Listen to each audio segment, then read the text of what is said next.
आ जाओ। Hello students, good evening everyone. Welcome है आप सभी का इस एडी एकेडमी का ऑनलाइन प्लेटफॉर्म पर। और आज लास्ट क्लास है आपकी लैंग्वेज पेडागोजी की। इसके बाद हम लोग चाइल्ड डेवलपमेंट की बात करेंगे। जैसा कि आप लोगों की मांग थी कि भाई सर क्लास को शुरू किया जाए, और कल हमने एक क्लास ली थी और आज ये लास्ट क्लास है। अगर आप इन दो क्लास को कंप्लीट कर जाते हो और ये पीडीएफ आप पढ़कर जाते हो, ये पीडीएफ मैंने अपलोड कर दी है। अगर आप चाहते हैं कि सर ये पीडीएफ मुझे मिल जाए तो अपलोड हो चुकी है, आप चेक कर सकते हैं एडी लाइव एप्लीकेशन पे जाके। कौन से एप्लीकेशन पे जाके? एडी लाइव एप्लीकेशन पे जाएंगे तो ये पीडीएफ आपको मिलेगी।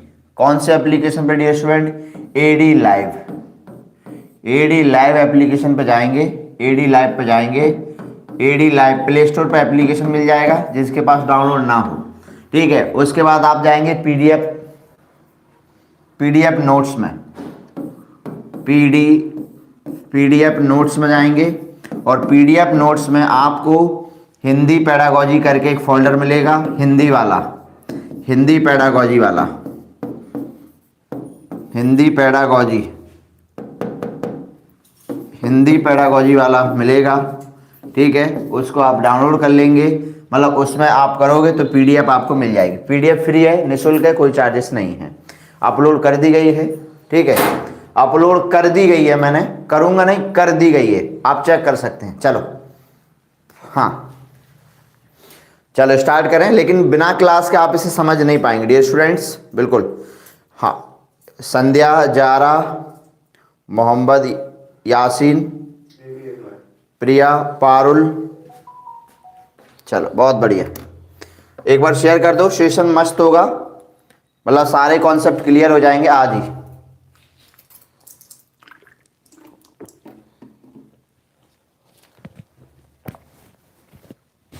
चलो हाँ, करें स्टार्ट, आ जाइए। गुड इवनिंग एवरीवन भाई, सभी लोगों का, जो लोग आज पहली बार जुड़े हैं। फिर भी अगर नहीं मिलेगी तो बेटा ये मेरा मोबाइल नंबर है, इस पर मैसेज कर देंगे तब भी मैं आपको सेंड कर दूंगा, ठीक है। चलो हाँ, ये व्हाट्सएप नंबर है हमारा, व्हाट्सएप नंबर है, व्हाट्सएप। ये कह रहा है मैथ्स पेडागोजी के लिए क्या करें? चंदन शाह कह रहा है मैथ्स। डियर स्टूडेंट्स, आपने फिर प्लेलिस्ट चेक नहीं की है। मैथ्स भी करा चुका हूं मैं, मैथ्स भी करा चुका हूं, बिल्कुल। मैथ्स पेडागोजी 2 क्लास में करा चुका हूं, मैथ्स पेडागोजी। तो जिन लोगों ने पेडागोजी क्लास नहीं देखी है तो केवल 2 क्लास देख लो, कि ओनली 2 क्लास आप वॉच कर लीजिएगा, 2 क्लास देख लीजिएगा बस, और कुछ मत करिएगा। 2 क्लास देखने के बाद में पीडीएफ आपको इसी में मिल जाएगी। पीडीएफ भी मैंने अपलोड कर दी गई है, आपका काम हो जाएगा। बस 2 क्लास देख के जाइएगा, मैथ में 15 में से 15 आएंगे पेडागोजी में। चलो स्टार्ट करें, बहुत बढ़िया। हाँ, संस्कृत की पेडागोजी हम करा देंगे, ठीक है, संस्कृत की पेडागोजी करा देंगे। चलो पहले इधर फोकस करते हैं। इसके बाद मैं चाइल्ड डेवलपमेंट की क्लास लेकर आने वाला हूं। इसके बाद मुझे चाइल्ड डेवलपमेंट की मैराथन लेनी है, जिसमें मुझे पूरा चाइल्ड डेवलपमेंट आपको कराना है। तो लास्ट क्लास में हम लोगों ने यहां पर स्टॉप हुए थे, इस अप्रोच को हम लोग पढ़ रहे थे। लास्ट क्लास में आ जाइएगा सभी लोग, जल्दी से जुड़ जाओ पहले तो भाई सभी लोग। लास्ट क्लास में हम लोगों ने टोटल फिजिकल रिस्पॉन्स को तक पढ़ा था हमने, और आज हम क्लास को आगे बढ़ाते हैं। चलो बहुत बहुत धन्यवाद जितने विद्यार्थी जुड़े हैं। प्रहलाद कुमार जी, संध्या, पारुल, हाँ, ममता, गुड इवनिंग एवरीवन। कल की क्लास कैसी रही? अच्छी रही ना?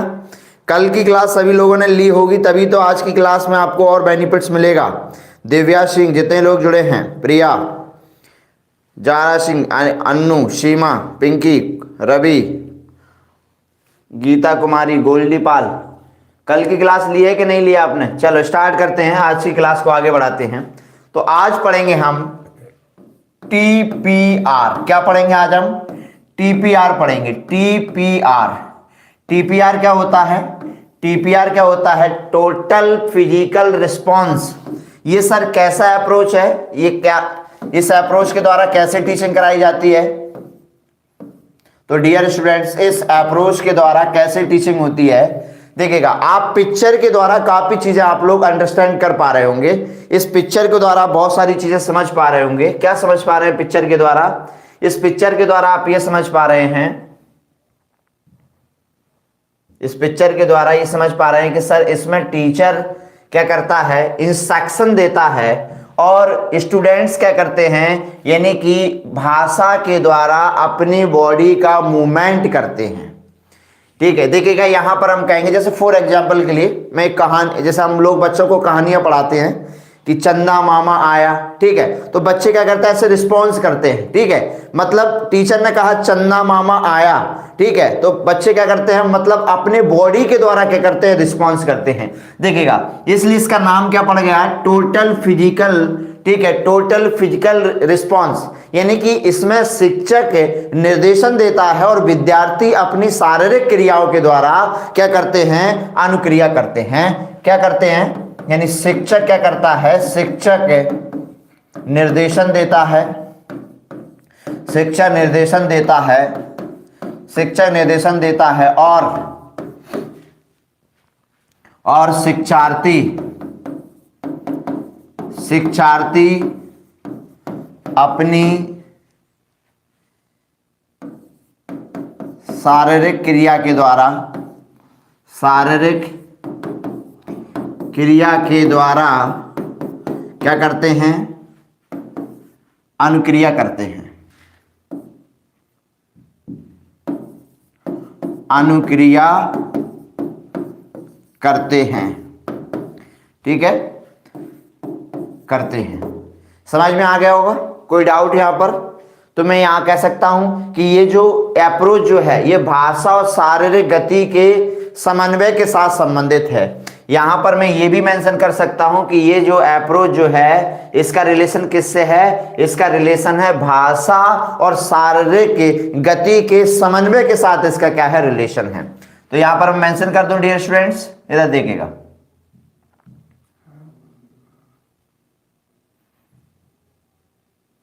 चलो, हाँ, कि भाषा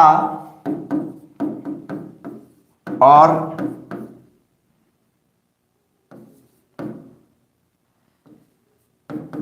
शरीर की गति में समन्वय से इसका क्या है, रिलेशन है। इसके ऊपर कई सारे क्वेश्चन आ चुके हैं एग्जाम में, कई क्वेश्चन आए, एक नहीं कई सारे क्वेश्चन आपको लैंग्वेज में मिलेंगे। हाँ, बहुत बढ़िया, यहां तक समझ में आया नैन्सी पूनम? ये अप्रोच क्लियर हुआ?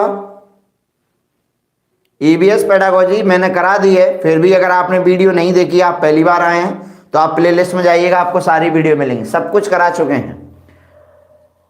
चलो, घनश्याम कुमार जी, ये अप्रोच क्लियर हुआ? अब याद रहेगा टीपीआर का मतलब क्या है, अब दोबारा समझाने की जरूरत नहीं है। टीपीआर क्या होता है, जैसे मछली जल की रानी है, ठीक है, तो बच्चे क्या करते हैं, शारीरिक क्रिया करते हैं, अभी बनेगी नहीं मछली, ठीक है। हाँ, समझ में आ गया कि मछली जल की रानी है, तो क्या करेंगे बच्चे, क्या करते हैं, शारीरिक क्रियाओं के द्वारा क्या करते हैं, ठीक है, रिस्पॉन्स करते हैं। समझ में आ गया? आगे बढ़े, बस इतना ही है इस अप्रोच में और कुछ नहीं है।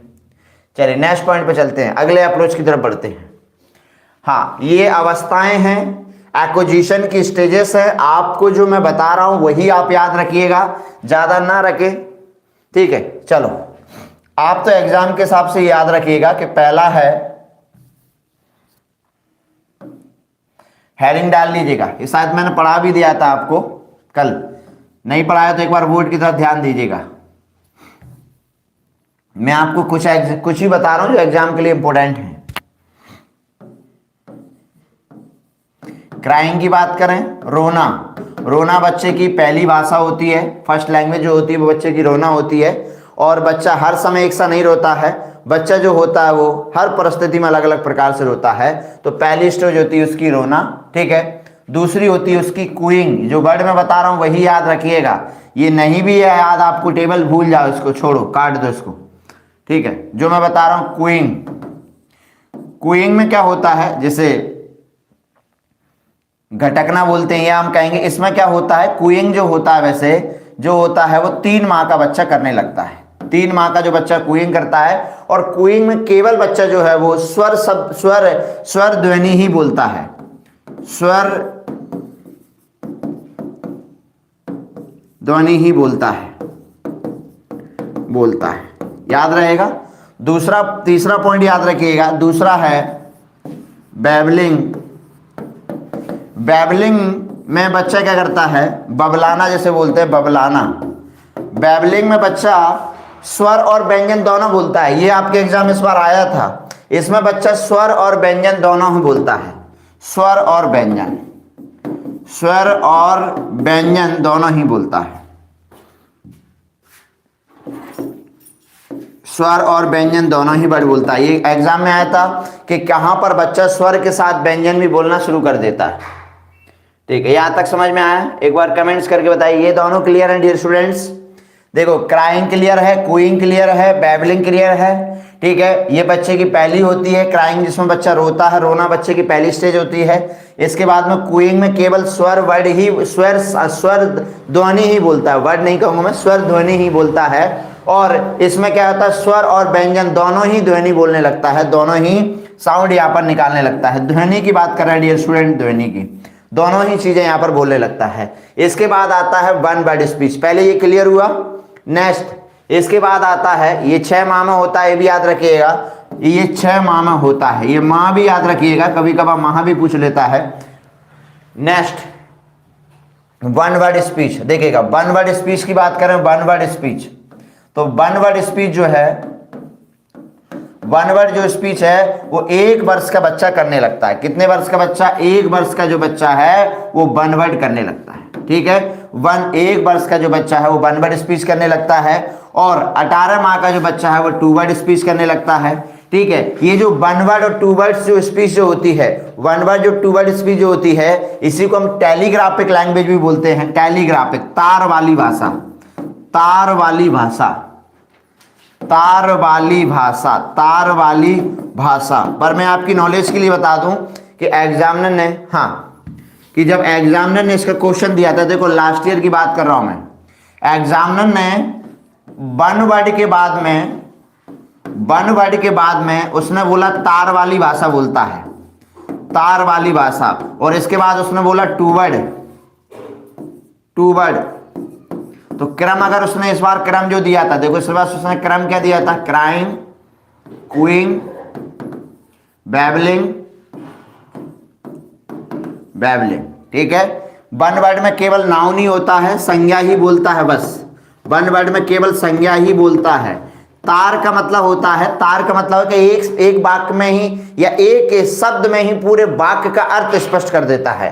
एक शब्द में, एक शब्द में ही क्या करता है, एक शब्द में, एक शब्द में ही, एक शब्द में ही, एक शब्द में ही पूरे वाक्य का अर्थ स्पष्ट होना, एक शब्द में ही पूरे वाक्य का, पूरे वाक्य का अर्थ स्पष्ट होना। जैसे बच्चे ने कहा माँ, अब बच्चे ने माँ कहा तो माँ, माँ क्या है, अब उसको माँ चाहिए। ठीक है, यानी कि अब उसको पूरा सेंटेंस बोलने की जरूरत नहीं है, अब उसने माँ ओनली वर्ड कह दिया तो इसमें इसके क्या होगा, पूरा अर्थ क्या होगा, स्पष्ट हो गया।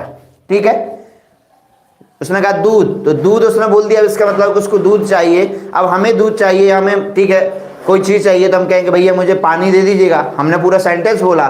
बच्चे ने कहा पानी, तो पानी उसका मीन्स भी वही है, उसको भी पानी चाहिए। ठीक है, तो ये क्या है, यही क्या कहलाती है, टेलीग्राफिक लैंग्वेज कहलाती है। हाँ, तो ये क्लियर हो गया, बाकी सब छोड़ दो, ये नहीं आता आगे की चीजें, बस इतना याद रखिएगा, हो जाएगा आपका काम। आगे चलते हैं नेक्स्ट पॉइंट पर, आ जाइएगा, बहुत इंपॉर्टेंट पॉइंट है, इस पॉइंट पर आते हैं। लगा लो स्टार, एग्जाम में आएगा ही, ये मान के चलिएगा बहुत। चलो, हाँ, क्या होता है, फोकस करते हैं, तरफ फोर्ट की तरफ ध्यान दीजिएगा। छोटी छोटी सी चीजें हैं, लेकिन एग्जाम में एक एक नंबर बेटा आपको ले जाएगा कहाँ, 90 की तरफ, और 1 नंबर कम जो होगा वो आपको, वो सीटेट को ले जाएगा डिस्क्वालीफाई की तरफ। तो प्लीज फोकस करिएगा, हमें बूंद बूंद से घड़ा बनना है। चलो, ये है फोनिम, फोनिम को हिंदी में कहते हैं स्वनिम, स्वनिम कहा जाता है। मॉर्फिम, मॉर्फिम को कहा जाता है हिंदी में, ठीक है, रूपिम, रूपिम, रूपिम, रूपिम कहा जाता है। ठीक है, हाँ, सिंटेक्स, एक वर्ड और होता है यहां पर, हाँ, यहां तक आप लोग नोट कर लीजिएगा। भाई हम करा देंगे संस्कृत, बिल्कुल वर्षा जी, बिल्कुल हम करा देंगे। आपकी बातों को हमने बिल्कुल नोटिस कर लिया था चीज़ों को, ठीक है, ऐसा नहीं है कि हम आपकी बातों को इग्नोर कर रहे हैं, ठीक है। तो बस थोड़ा हमें समय देंगे तो हम आपकी लैंग्वेज भी करा देंगे, डोंट वेरी, ठीक है, टेंशन ना लीजिएगा। हाँ चलो, अच्छा इसको कहा जाता, बिल्कुल नहीं, मैंने नोटिस कर लिया, चलिए। हाँ, और कोई तो किसी को डाउट है नहीं, कुमार जी, चलो। हाँ, इसको कहते हैं वाक्य विन्यास, वाक्य विन्यास, इसको वाक्य विन्यास कहा जाता है, ठीक है। एक और होता है, ठीक है, इसको उपयोगिता विज्ञान कहा जाता है, उपयोगिता, इसको क्या कहते हैं, उपयोगिता, इसको कहा जाता है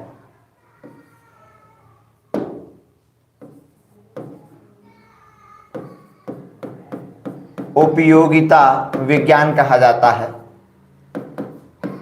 या उपयोगिता। एक बार एक सेमेंट्रिक और है, मैं यहां मेंशन कर देता हूं यहां पर, ठीक है, यहां पर एक वर्ड और है हमारा सिमेंटिक्स, दिख रहा होगा, ये दिखाई दे रहा है ना, हाँ, सिमेंटिक्स दिखाई दे रहा है आपको। इसको अर्थ विज्ञान कहा जाता है, इसको क्या कहते हैं, अर्थ विज्ञान। बहुत इंपॉर्टेंट है एग्जाम के पर्सपेक्टिव से। चलो, बोर्ड पर दिखाई दे रहा है आपको सारी चीजें, एक बार मुझे कमेंट्स करके बताओ, क्लियर नहीं दिख रहा है, चलिए। हाँ, ईवीएस के नोट्स के लिए आप लोग आईडी लाइव एप्लीकेशन को डाउनलोड करो, पहले पढ़ाई पर फोकस करो, नोट्स बाद में। आप नंबर दिया उस पर कॉल कर लेना, पूछ लेना कौन से नोट्स चाहिए, ठीक है। ये नंबर आपको दिखाई दे रहा होगा साइड में, अब पहले पढ़ाई पर फोकस करिएगा। हाँ चलिए,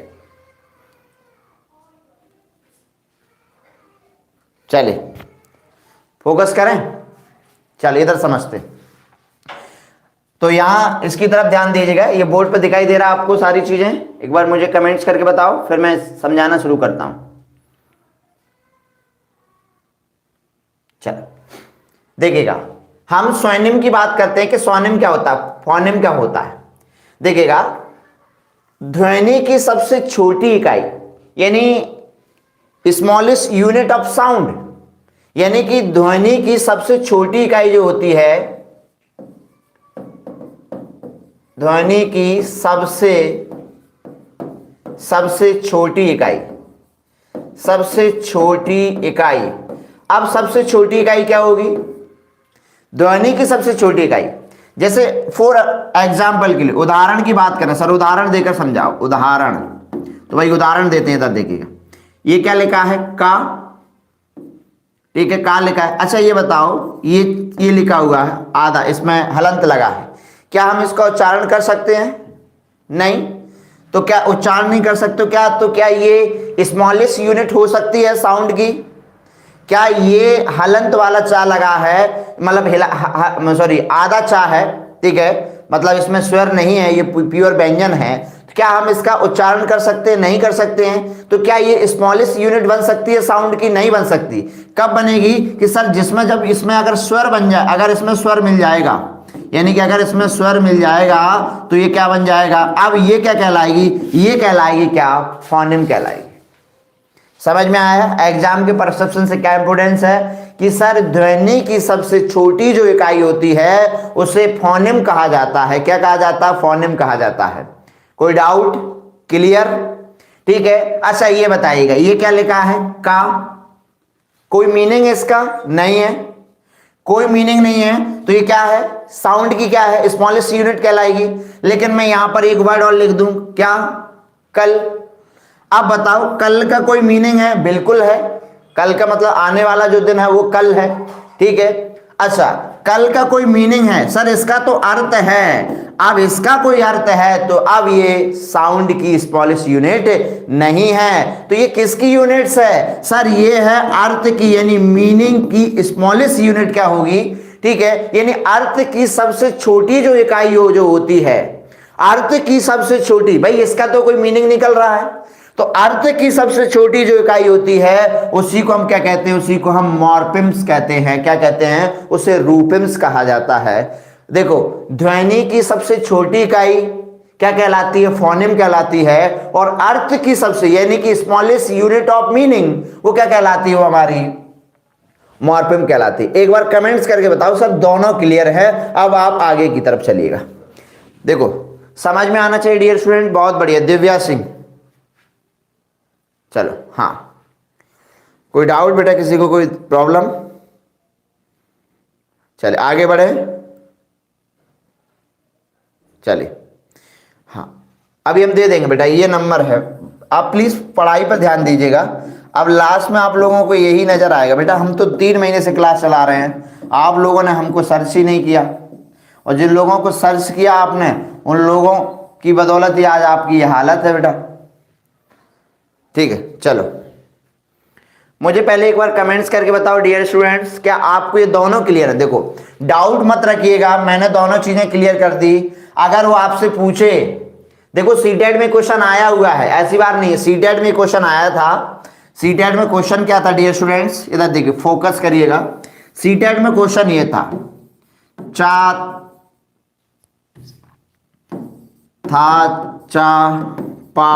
ना पूछा था ये। ठीक है, अब पूछा था कि ये जो ध्वनियां हैं ये क्या हैं, स्वनिम है कि रूपिम है? तो भाई चा, था, झा, ये ध्वनियां क्या हैं? ये क्या कहलाएंगी? इनका तो कोई मीनिंग नहीं है सर, इनका तो कोई मीनिंग नहीं है, तो ये साउंड ही निकल रहा है, तो स्मॉलेस्ट यूनिट कहलाएंगी। तो इसमें से यूनिट कहलाएंगे, तो क्या बनेगा? इसको हम क्या कहेंगे? इसको हम स्वनिम कहेंगे। राइट, आगे चलते हैं। अगर वो मीनिंग दे देता, हमें कोई वर्ड दे देता, जैसे वो कह देता है कि चल, तो चल तो इसका कोई मीनिंग है, तो ये क्या कहलाएगी? अर्थ की क्या कहलाएगी? ठीक है, स्मॉलेस्ट यूनिट कहलाएगी। और अर्थ की स्मॉलेस्ट यूनिट क्या होती है? अर्थ की स्मॉलेस्ट यूनिट जो होती है वो रूपिम होती है। आगे बढ़े, चलो आगे की तरफ बढ़ते हैं। अब आ जाएगा आप लोग सिंटैक्स पर आइएगा। अच्छा, सिंटैक्स का मतलब क्या होता है कि रूल्स फॉर कॉम्बिनेशन वर्ड, यानी कि वर्ड का क्या होना चाहिए? कॉम्बिनेशन होना चाहिए। यहां तक क्लियर है? पहले बताइएगा। देखो सिंटैक्स में हम कहेंगे कि भाई एक सेंटेंस हमने लिखा कि राम स्कूल जाता है, राम स्कूल जाता है। राइट, तो राम क्या है? सब्जेक्ट आ गया। राइट भाई, सब्जेक्ट आ गया। हाँ चलो, अच्छा कोई बात नहीं।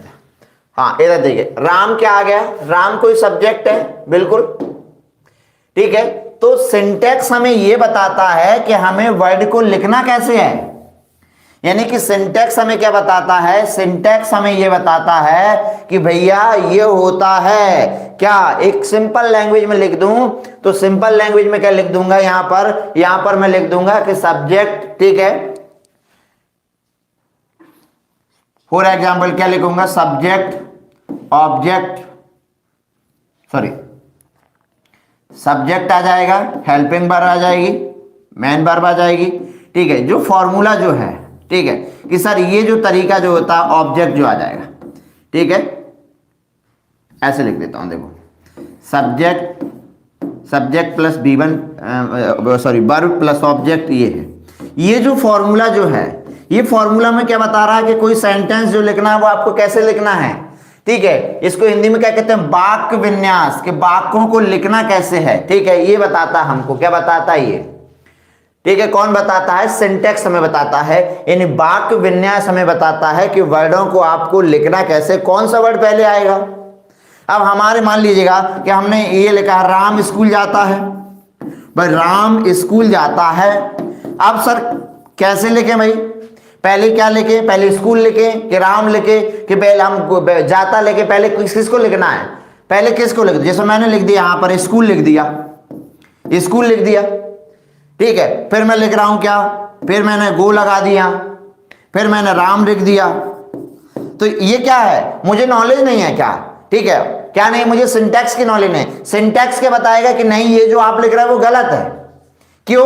क्योंकि आपको पहले स्कूल नहीं आएगा, पहले क्या आएगा? पहले सब्जेक्ट आएगा, और सब्जेक्ट स्कूल नहीं है, सॉरी हाँ सब्जेक्ट जो है वो कर्ता आएगा। कर्ता कौन है? कर्ता स्कूल नहीं है, कर्ता क्या है? कर्ता राम है। ठीक है, तो पहले कौन आएगा? पहले राम आएगा। यानी कौन बताएगा मुझे? ये बताएगा कौन? सिंटैक्स बताएगा सर पहले राम आएगा, ठीक है, ये कौन बताता है? ये बताता है कौन? सिंटैक्स बताता है। समझ में आ गया? यानी कि ये हमें बताता है कि कौन सा वर्ड पहले आएगा, कैसे लिखना है। ठीक है, यहाँ पर लिखा भी है कि syntax development learning rules for combination word, यानी कि वर्ड का जो कॉम्बिनेशन है वो कौन बताएगा? ये बताएगा। हाँ, बहुत बढ़िया, समझ में आ गया? कोई डाउट? चलो, रजनी, अनम, रवि, कोई doubt dear students? No doubt, आगे बढ़े। अब आप लोगों ने अपनी संख्या गिरा दी है ना? चलो, संख्या नहीं गिरनी चाहिए, क्योंकि संख्या गिरेगी तो काम नहीं चलेगा। चलो, समझ में आया? जया, संध्या, जितने लोग जुड़े हैं एक बार कमेंट्स करो कि यस सर क्लियर है, ये वर्ड मुझे क्लियर हुए। मैं आगे बढ़ते हैं, चलो आगे चलते हैं। सबसे पहले हम इसको समझ लेते हैं, इसको सिमेंटिक्स को समझ लेते हैं। सिमेंटिक्स क्या होता है इसकी बात कर लेते हैं, फिर हम लोग इसकी बात करेंगे। ठीक है, आज डियर स्टूडेंट से क्लियर होने चाहिए सभी। चलो, हाँ, तो ये क्या है? सिमेंटिक्स की बात कर लेते हैं, जिसे अर्थ विज्ञान कहा जाता है। अर्थ विज्ञान, अर्थ विज्ञान, अर्थ विज्ञान क्या बताता है? यानी सिमेंटिक्स हमको क्या बताता है? वाक्यों और, ठीक है, हम कह सकते हैं शब्द और वाक्य के अर्थ को संबंध कराता है। जैसे हम कहेंगे फॉर एग्जाम्पल, ये हमको बताता है, जैसे हमने लिखा कि राम स्कूल जाता है, राम स्कूल जाता है, तो राम स्कूल जाता है, तो यहां पर इसका अर्थ बताएगा कि राम जो है वो, राम का यहां पर काम क्या है? यहां पर राम का काम क्या है? राम का काम स्कूल जाना। ठीक है, स्कूल थोड़ी जाता है कहीं, ये कहां जाता है? राम। तो ये बताएगा हमें कि ये जो वर्ड आया है इसका मीनिंग क्या है यहां पर, यानी ये इसके शब्द और वाक्य का अर्थ की बात करता है। इसमें किसमें? इसमें बात की जाती है शब्द और वाक्य के अर्थ की, कि यहां पर जो ये शब्द जो आया है यहां पर, ठीक है, जो स्कूल जो है, स्कूल का अर्थ यहां पर ये है, राम का अर्थ यहां पर ये है, जाता का अर्थ यहां पर ये है। तो ये बताता है कि जो शब्द यहां पर आया है इस वाक्य में, उसका मीनिंग क्या है, यहां पर अर्थ क्या है, वो कौन बताता है? ये हमें सिमेंटिक्स बताता है, यानी अर्थ विज्ञान हमें बताता है। समझ में आ गया? चलो, हाँ, आगे बढ़े। कोई डाउट? चलिए, दीप्ति, श्वेता, अनु, डियर स्टूडेंट्स क्लियर? चलो आ जाओ, फोकस करते हैं। अब आइएगा आप नेक्स्ट पॉइंट पर। ये दोनों पहले मुझे ये बताओ, ये क्लियर हुआ? ये क्लियर हुआ सिंटैक्स और सिमेंटिक्स में क्या अंतर है? कि सर ये तो हमें स्ट्रक्चर बताएगा, कि ये तो बताएगा सब्जेक्ट, ठीक है, वर्ब प्लस ऑब्जेक्ट, ये तो हमें ये बता देगा। लेकिन ये बताएगा कि स्कूल यहां पर आया है तो स्कूल का अर्थ क्या है यहां पर? भाई ऐसे ही थोड़ी है, स्कूल आया तो इसका कोई मीनिंग है ना यहां पर। ठीक है, यहां पर जाता जो वर्ड आया है उसका कोई मीनिंग है। तो ये बताता है कि जो सब वाक्य में जो शब्द आए हैं उन शब्दों का अर्थ ये बताता है कि इसका अर्थ यहां पर ये है। लिख लिया आपने? चलो आगे बढ़ें डियर स्टूडेंट्स, कोई डाउट? नेक्स्ट पॉइंट पे चले? चलो आ जाओ, अगले पॉइंट की बात करते हैं, और ये रहा हमारा नेक्स्ट पॉइंट। अब आ जाइए आप, प्रैग्मैटिक्स की बात करते हैं। चलो, ये देखो, ये क्या लिखा है कि pragmatics developments learning how language is use. ये कह रहा है कि हमें इस वाक्य को प्रयोग कहां करना है। भाई आपको सब आ गया कि सर वाक्य को लिखना ऐसे जाता है, इस वाक्य का अर्थ है, लेकिन किस वे में यूज करना है, कहां यूज करना है, तो ये बताएगा कि आपको यहां पर हम बच्चों को सिखाते हैं कि बेटा ये जो वाक्य है वो इस वे में यूज किया जाता है। तो ये बता रहा है हमको यूज करना, देखो उपयोग करना सिखाता है कि आपको कहां यूज करना है, किस वे में यूज करना है। ये हमें कौन बताता है? ये हमें कौन, ठीक है, यानी उपयोग विज्ञान सिखाता है, यानी हमें क्या प्रैग्मैटिक्स सिखाता है। इनके ऊपर कई सारे क्वेश्चन आपके एग्जाम में आए हुए हैं। चलो बहुत बढ़िया, कोई बात नहीं। हाँ, प्रियंका, श्वेता, बबीता, क्लियर हुआ? बहुत इंपोर्टेंट वर्ड्स हैं ये, समझ में आ गया? सारे वर्ड्स क्लियर हैं? कोई डाउट्स? नो डाउट्स, आगे बढ़ें। That's clear. हाँ, नीरज कुमार जी, जितने लोग जुड़े हैं, डियर स्टूडेंट्स क्लियर। शिवानी, मलिखान, आगे चलते हैं नेक्स्ट पॉइंट पर।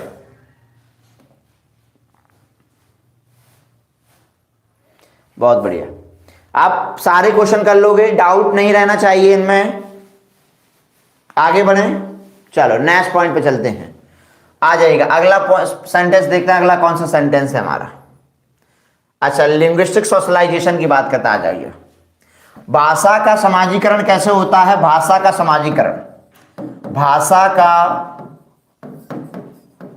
समाजीकरण, भाषा का समाजीकरण कैसे होता है? तो भाषा का देखिएगा, लैंग्वेज, थॉट और कल्चर, जब ये चीजें मिलती हैं, ठीक है, तो क्या होता है? लैंग्वेज का सोशलाइजेशन होता है। याद रखिएगा, भाषा के सोशलाइजेशन में भाषा होगी, कल्चर होगा और थॉट्स होंगे, विचार, भाषा और हमारी संस्कृति, ठीक है, जब इनको मिलाया जाता है तब जाकर लैंग्वेज का सोशलाइजेशन होता है, समाजीकरण की प्रक्रिया होती है। मतलब समाज में जाकर वो क्या मिलती है, चलती है, ठीक है, सोशलाइजेशन होता है। आगे बढ़ते हैं नेक्स्ट पॉइंट पर। छोटे छोटे से कॉन्सेप्ट हैं। अच्छा, पियाजे पढ़ा चुका हूं लास्ट क्लास में, ठीक है, नॉम चॉम्स्की पढ़ा चुका हूं लास्ट क्लास में, ठीक है, वीएफ स्कैनर पढ़ा चुका हूं लास्ट क्लास में, ठीक है, स्किल्स पढ़ा चुका हूं, चारों स्किल्स क्लियर करा चुका हूं, reading, writing, reading, speaking, sorry, listening, speaking, reading, writing, चारों स्किल्स करा चुका हूं डियर स्टूडेंट्स, ठीक है। भाषा और लिपि के बारे में मैं क्लियर बोल चुका हूं कि भाषा और लिपि के बीच में कोई स्पष्ट संबंध नहीं होता है। हम किसी भी भाषा को किसी भी लिपि में लिख सकते हैं और किसी भी लिपि को हम किसी भी भाषा में, ठीक है, यानी कि लिख सकते हैं। तो मैंने एक वर्ड यहां पर बोला था कि दोनों के बीच में कोई निश्चित संबंध नहीं होता है। आगे चलते हैं, ये पियाजे, अच्छा जरा ये मुझे बताना है, यहां पर आइएगा। हाँ, एक होता प्रोसेसिंग राइटिंग और एक होता प्रोडक्टिव राइटिंग। क्या होती है देखिएगा, प्रोसेसिंग राइटिंग में क्या होता है कि बच्चे का बुनियादी शुरुआती काल होता है, ठीक है, तो यहां पर बच्चे को राइटिंग सिखाई जाती है, यानी आइडिया एज स्टार्टिंग पॉइंट। ये क्या होता है? स्टार्टिंग पॉइंट होता है, और ये क्या होता है? ये उसका अंतिम पॉइंट होता है। यहां पर हम बच्चे को सिखाते हैं, देखो क्रिएटिंग होता है यहां पर, और यहां पर हम क्या करते हैं, उसके एम्फसाइज किया जाता है, ठीक है। तो सुनिएगा, शुरुआती जो दौर है बच्चे का, वो क्या होता है? वो प्रोसेस राइटिंग होती है, जहां उसको शब्दों, वर्डों को कैसे बनाना है, कैसे लिखना है, ठीक है, कैसे दिमाग से आइडिया निकालने हैं, ठीक है, और उनको कैसे क्या करना है, उनको लिखना है, यानी एक्सप्रेस करना है राइटिंग के द्वारा। तो ये प्रोसेस होती है, ठीक है। और ये प्रोडक्टिव स्किल क्या होता है? लास्ट स्टेज होती है, जहां पर बच्चे को जोर दिया जाता है उसके, ठीक है, प्रोडक्टिव स्किल पर, उसके विचारों के उत्पाद करने पर जोर दिया जाता है। यहाँ लिखने का तरीका सिखाएंगे और यहाँ पर विचार के उत्पाद पर जोर दिया जाएगा कि कैसे अच्छे अच्छे विचार इसके दिमाग से निकले, ठीक है। इसके चलो, अच्छा ये आ चुका है आपके सामने, बहुत बढ़िया। इसके ऊपर क्वेश्चन मैं बता दूं आपकी नॉलेज के लिए कि इसके ऊपर भी आपके एग्जाम में क्वेश्चन आए हुए हैं, ठीक है। हिंदी में से प्रारंभिक साक्षरता कहा जाता है, प्रारंभिक साक्षरता, ठीक है। मैं यहां लिख दूं, ये लिखा देखो, प्रारंभिक साक्षरता क्या होती है?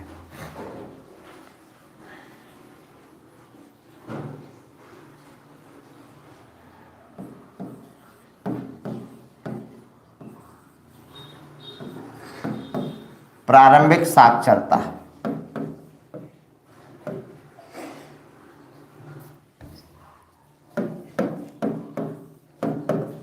प्रारंभिक साक्षरता, इमरजेंट राइटिंग जिसे कहा जाता है, प्रारंभिक साक्षरता। प्रारंभिक साक्षरता में क्या होता है कि बच्चा को वर्ड, ठीक है, ये होती है प्रारंभिक साक्षरता। तो कोई भी चीज हो, पढ़ना हो सकता है, देखो रीडिंग हो सकती है, यहाँ पर पढ़ना हो सकता है, ठीक है, लिखना हो सकता है, ठीक है, सुनना हो सकता है। तो देखो वर्ड बच्चे बनाते हैं तो शुरुआत में ऐसे ही बनाते हैं, ये वर्ड चला दिया, ये जो पेन चला दिया, ठीक है, ये आड़ी तिरछी रेखा बना रहा है। आपके एग्जाम में इस बार क्वेश्चन आया था, इस बार एग्जाम में क्वेश्चन आया था कि बच्चा आड़ी तिरछी रेखा बनाता है, तो वो क्या कहलाती है? वो आपकी क्या कहलाती है? प्रारंभिक साक्षरता कहलाती है, उसको प्रारंभिक साक्षरता कहा जाता है। चलो, हाँ, तो ये क्लियर है प्रारंभिक साक्षरता। देखो और भी चीजें आप देख लीजिएगा इस पिक्चर के माध्यम से। हाँ, ये भी देख सकते हैं, ये भी प्रारंभिक साक्षरता है, कैसे वर्डों को रीड किया जाता है, कैसे लिखा जाता है। तो ये बच्चों को शुरुआती दौर है, ठीक है। ये आप पिक्चर के द्वारा आप देख पा रहे हैं। अच्छा, ये रहा आपके सामने नेक्स्ट पॉइंट।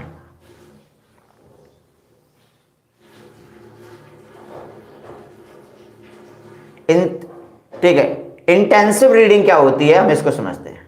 आओ, ठीक है। इंटेंसिव रीडिंग जिसे गहन पठन के नाम से जानते हैं, गहन पठन,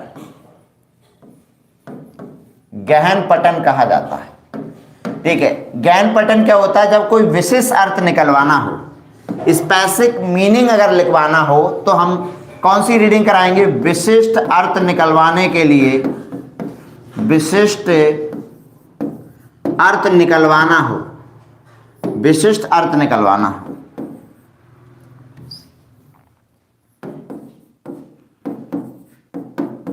विशिष्ट अर्थ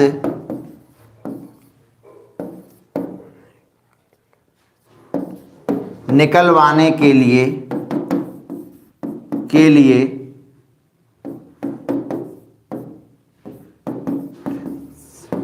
इंटेंसिव रीडिंग कराई जाती है, रीडिंग कराई जाती है, ठीक है। चलो, हाँ, समझ में आ गया। आगे छोटे छोटे से पॉइंट हैं, चलो आगे बढ़ते हैं। Durganand Kumar ji, good evening dear student जो बाद में जुड़े हैं। ये क्लियर है, कुछ नहीं है इसमें, बस इसे याद रखिएगा। देखो, आप इस पिक्चर के द्वारा भी आप देख सकते हैं, इस पिक्चर से आप समझ सकते हैं। देखो, ये जब हम बड़ी गहराई से अध्ययन कराया जाता है, गहन पठन कराया जाता है। गहन पठन क्यों कराया जाता है, ठीक है, जब विशिष्ट अर्थ निकलवाना हो। ये उसी के पार्ट्स हैं, रीडिंग स्किल के पार्ट्स होते हैं। रीडिंग स्किल वैसे दो प्रकार की होती है हमारी। देखो, एक तो होती है हमारी कौन सी रीडिंग, एक होती है हमारी कौन ही, एक होता है सस्वर पठन, एक सस्वर पठन होता है, और दूसरा होता है हमारा मौन पठन, ठीक है। सस्वर पठन में क्या होता है, बोल बोल कर रीडिंग कराई जाती है, बोल बोल कर, बोल बोल मतलब लाउड रीडिंग होती है। और इसका रीजन होता है, प्राइमरी लेवल पर यही रीडिंग होती है, प्राथमिक स्तर पर यही रीडिंग कराई जाती है। यानी प्राथमिक स्तर पर हम कौन सी रीडिंग कराते हैं, हम बच्चे को लाउड रीडिंग कराते हैं। क्यों, क्योंकि उसका उच्चारण सुधारने के लिए, उच्चारण के लिए, और ठीक है, उच्चारण के लिए, और हम कहेंगे कि आत्मविश्वास के लिए, आत्मविश्वास बच्चे करने, यानी सेल्फ कॉन्फिडेंस बिल्ड करने के लिए हम ये कराते हैं। अच्छा, मौन रीडिंग क्या होती है, मौन रीडिंग में, ठीक है, ध्यान एकाग्रता के लिए, ध्यान एकाग्रता के लिए हम इसका यूज करते हैं। और ये दो प्रकार की होती है, एक होती है द्रुत पठन, एक होता है द्रुत पठन, और एक होता है आपका गहन पठन। देखिएगा, ये दो पठन होता है। साइलेंट रीडिंग में क्या होता है कि बच्चा मन ही मन में रीड करता है, ठीक है। और एक होता है ध्रुत पठन। ध्रुत पठन का यूज करते हैं हम तेज गति से पढ़ने के लिए, तेज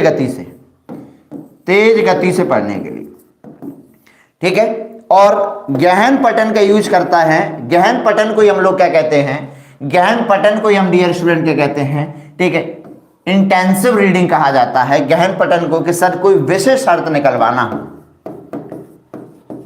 इंटेंसिव रीडिंग जो होती है वो यही होती है, कोई स्पेशल, गहन पठन का मतलब कोई विशेष अर्थ जब निकलवाना हो, तब हम किसका यूज करेंगे, तब हम यूज करेंगे किसका, इसका यूज करेंगे। आ जाए, कोई डाउट यहां पर? चलिए, बड़े बदतमीज लोग आ जाते हैं ग्रुप में, हटाओ इनको, ब्लॉक्ड, खत्म। चलो चले, हाँ इधर, अरे टीचर को हाय करो, हम पढ़ा रहे हैं, मेहनत कर रहे हैं, ठीक है, गलत आदमी को तुम हाय कर रहे हो। इधर देखिएगा, ये समझ में आ गया? हाँ, आगे बढ़ें। चलो इसको छोड़ो, अभी इंपोर्टेंट पॉइंट है ये, आ जाइए इस पर, इसको समझते हैं हम लोग। आ जाएगा, ये रहा आपके सामने, language print rich classroom environment. Important है, एग्जाम में आ जाता है सीधे।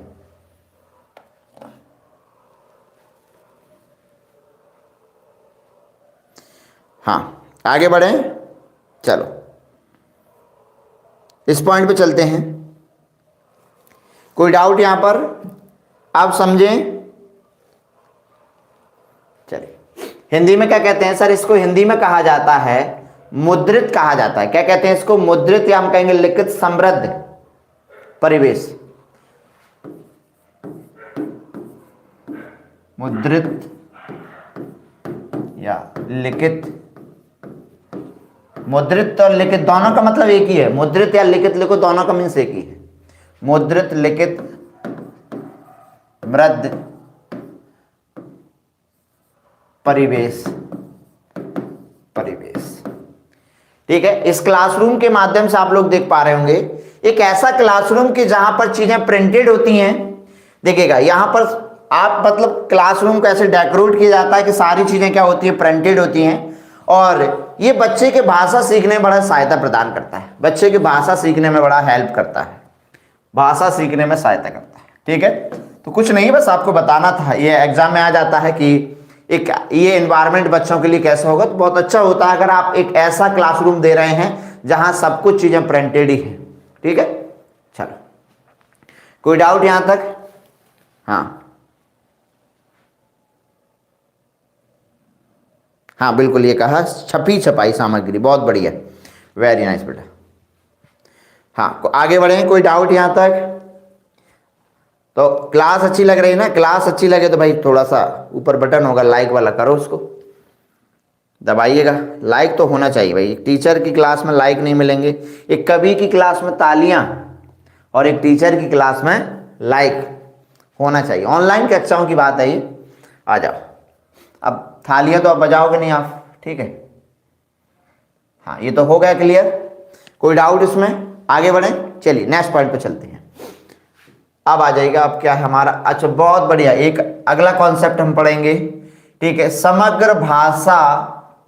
ठीक है, यानी कि समग्र भाषा उपागम क्या होता है, इसको पढ़ते हैं। Whole language approach,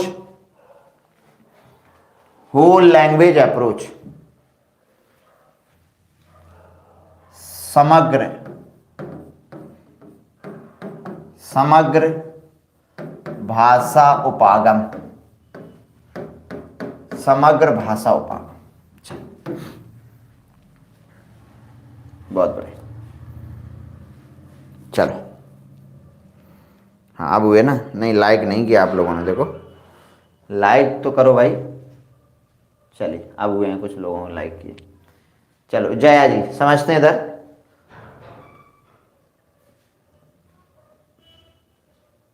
access studio, बहुत बढ़िया। आओ इधर फोकस करते हैं। होल लैंग्वेज अप्रोच क्या होता है? इंग्लिश में बेटा बहुत आते हैं, हिंदी में इस बार सबसे ज्यादा पूछे गए हैं। ठीक है, संस्कृत में भी यही अप्रोच आते हैं आपके। चलो, समग्र भाषा उपागम क्या होता है सर? एक ऐसा अप्रोच जहां सब कुछ एक साथ कराया जाता है। सब कुछ, सारी चीजें दी जाती हैं, सारी चीजें दी जाती हैं। देखो, सब दिया जाता है, शेप्स, डिकोडिंग, फोनिक्स से, ठीक है, स्पेलिंग, स्ट्रक्चरल, ग्रामर, ठीक है, ये सब कुछ चीजें एक साथ बच्चे को दी जाती हैं। होल, इसको होल कहा जाता है। मतलब सारी चीजें एक साथ बच्चे के सामने प्रस्तुत की जाती हैं। आप देख सकते हैं, ठीक है, पिक्चर भी आप लोग ले सकते हैं। ये देखिए, पिक्चर भी आप लोग ले सकते हैं। ये रहा समग्र भाषा उपागम, ये है। चलो आगे बढ़े नेक्स्ट पॉइंट पर। कोई डाउट यहां पर? चलिए आगे की तरफ चलते हैं, नेक्स्ट कॉन्सेप्ट पर। हाँ, ये रहा, देखो उसकी एक और इमेज मैंने ली है यहाँ पर, समग्र भाषा की एक और इमेज ली है। देखो आप देख सकते हैं बच्चों को, ठीक है, सारी चीजें एक साथ कराई जाती हैं। चलिए आ जाओ, अगले पॉइंट पे चले। तो ये उसी का एक उदाहरण है। ठीक है, चलिए। हाँ, आइए, अब आते हैं हम लोग, इसको समझ लेते हैं। फोनोलॉजिकल क्या होता है?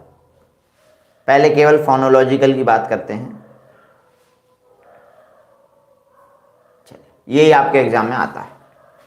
ठीक है, ये आया था, मैं आपके एग्जाम में पूछा गया था, फोनोलॉजिकल। चलो, दिखाई दे रहा है आपको? दिख तो रही होगा ना। चलो समझ लें इसको, फोनोलॉजिकल अवेयरनेस क्या होती है। हिंदी में इसे कहा जाता है फोनोलॉजिकल अवेयरनेस क्या होती है, हिंदी में कहते हैं इसे ध्वन्यात्मक जागरूकता।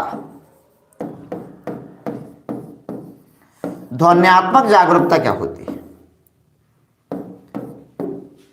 ध्वन्यात्मक जागरूकता का मतलब यह है कि शब्द और वाक्य में जो, देखिएगा ध्वन्यात्मक जागरूकता में क्या होता है कि जब बच्चा शब्द और वाक्य यहां पर हम सिखाए जाते हैं और उनके बीच में तुकबंदी जो होती है, ठीक है, यानी कि शब्द और वाक्य के बीच में, ठीक है, तुकबंदी जो होती है, उस तुकबंदी के आधार पर बच्चे क्या करते हैं और वर्ड निकालते हैं, ठीक है। जैसे आपके एग्जाम इस बार क्वेश्चन आया था 2022 में, 2021 और 21 में आया था, 2021 में जो ऑनलाइन परीक्षा हुई थी उस ऑनलाइन परीक्षा में आया था, ठीक है। हाँ चलो सफिशिएंट, चलिए इधर फोकस करिए। तो क्या क्वेश्चन ये था, क्वेश्चन था कि जैसे मैंने आपको एक वर्ड सिखाया, ठीक है, एक वर्ड, कोई सा भी एक वर्ड ले लेते हैं, जैसे कि जाता, एक वर्ड बच्चे को सिखाया, या जाता सिखाया, या हम कोई भी एक वर्ड दिमाग में ले लेते हैं, तुकबंदी वाला एक वर्ड ले लेते हैं जिसमें तुकबंदी हो सके,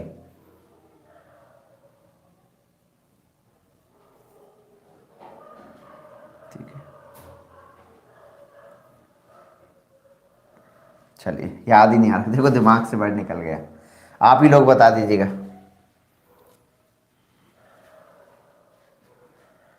चलो चलो कोई सा भी एक वर्ड है, कौन सा ले लें एक वर्ड, एक क्वेश्चन था इसमें, क्वेश्चन कौन सी डेट का क्वेश्चन था, मुझे क्वेश्चन भी याद नहीं यार, मेरे क्वेश्चन भी इसमें लगे हुए हैं। चलिए जैसे गाना उठा लेना हरी सिंह का कोई भी गाना, ठीक है, जिसमें रैप वाला जो रैप जो होती है, ठीक है, ऐसे वर्ड हम सिखाते हैं उसमें। आप लोगों की कमेंट्स नहीं आ रहे, बताओ, हिल के रह गए बिल्कुल। चलो हाँ देखो उन्होंने लिखा, प्रियंका साहू ने तो बताओ लिख दिया, ठीक है।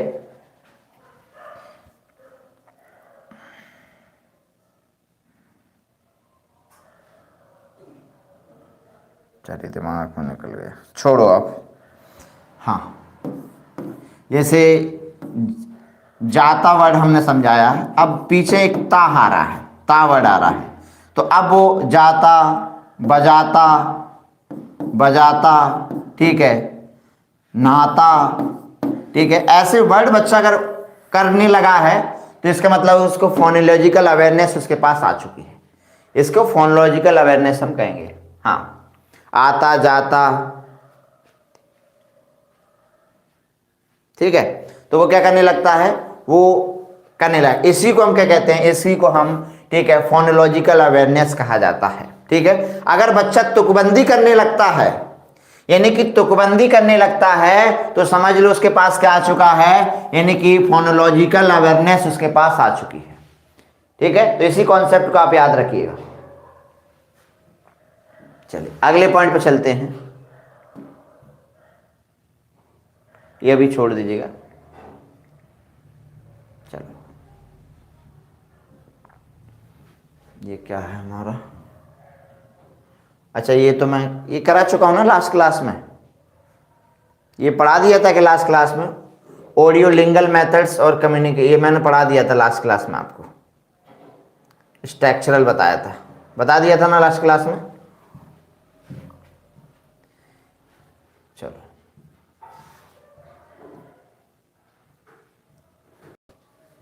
अब आइएगा हम इस पॉइंट पर, अब जो शुरुआत में जो छूट गया ना उन पॉइंट की हम बात करते हैं। आ जाओ, शुरुआत में जो पॉइंट रह गए थे हम उनकी बात कर लेते हैं। अच्छा ये करा दिया था मैंने, डायरेक्ट मेथड्स, राइट, चलो एक बार और फिर मैं आपको थोड़ा अभी रिकॉल करा दूंगा, सारी चीजें हैं ये करा दिए थे, हाँ मेरे को याद आ गया, कल करा दिया था, ये भी करा दिया था। अच्छा इसको थोड़ा मैं एक बार और एक्सप्लेन कर देता हूं, इधर फोकस करिएगा, ठीक है। ये इंपॉर्टेंट है आपके एग्जाम के लिए, थोड़ा सा बस 2 मिनट लूंगा इसमें मैं। देखिएगा कि जो अमेरिकन जो भाषा वैज्ञानिक है, ठीक है, जिन्होंने यानी कि द्वितीय भाषा सीखने की 5 परिकल्पना बताई थी। कितनी परिकल्पना बताई थी? यानी द्वितीय भाषा को सीखने की, दूसरी भाषा को सीखने की 5 स्टीफन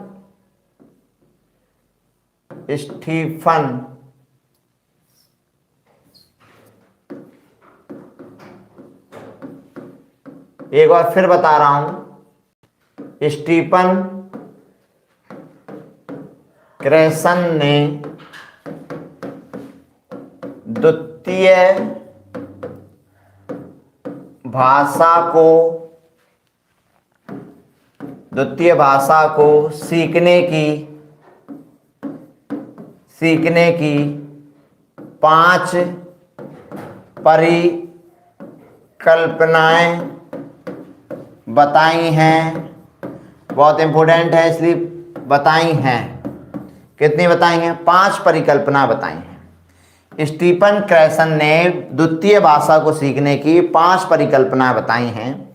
मैं यहां पर आपको फिर से एक बार समझा रहा हूं, ठीक है। पहली है जो परिकल्पना हमारी, चलिए पहली परिकल्पना इधर देखिएगा, फर्स्ट, हिंदी में क्या कहेंगे?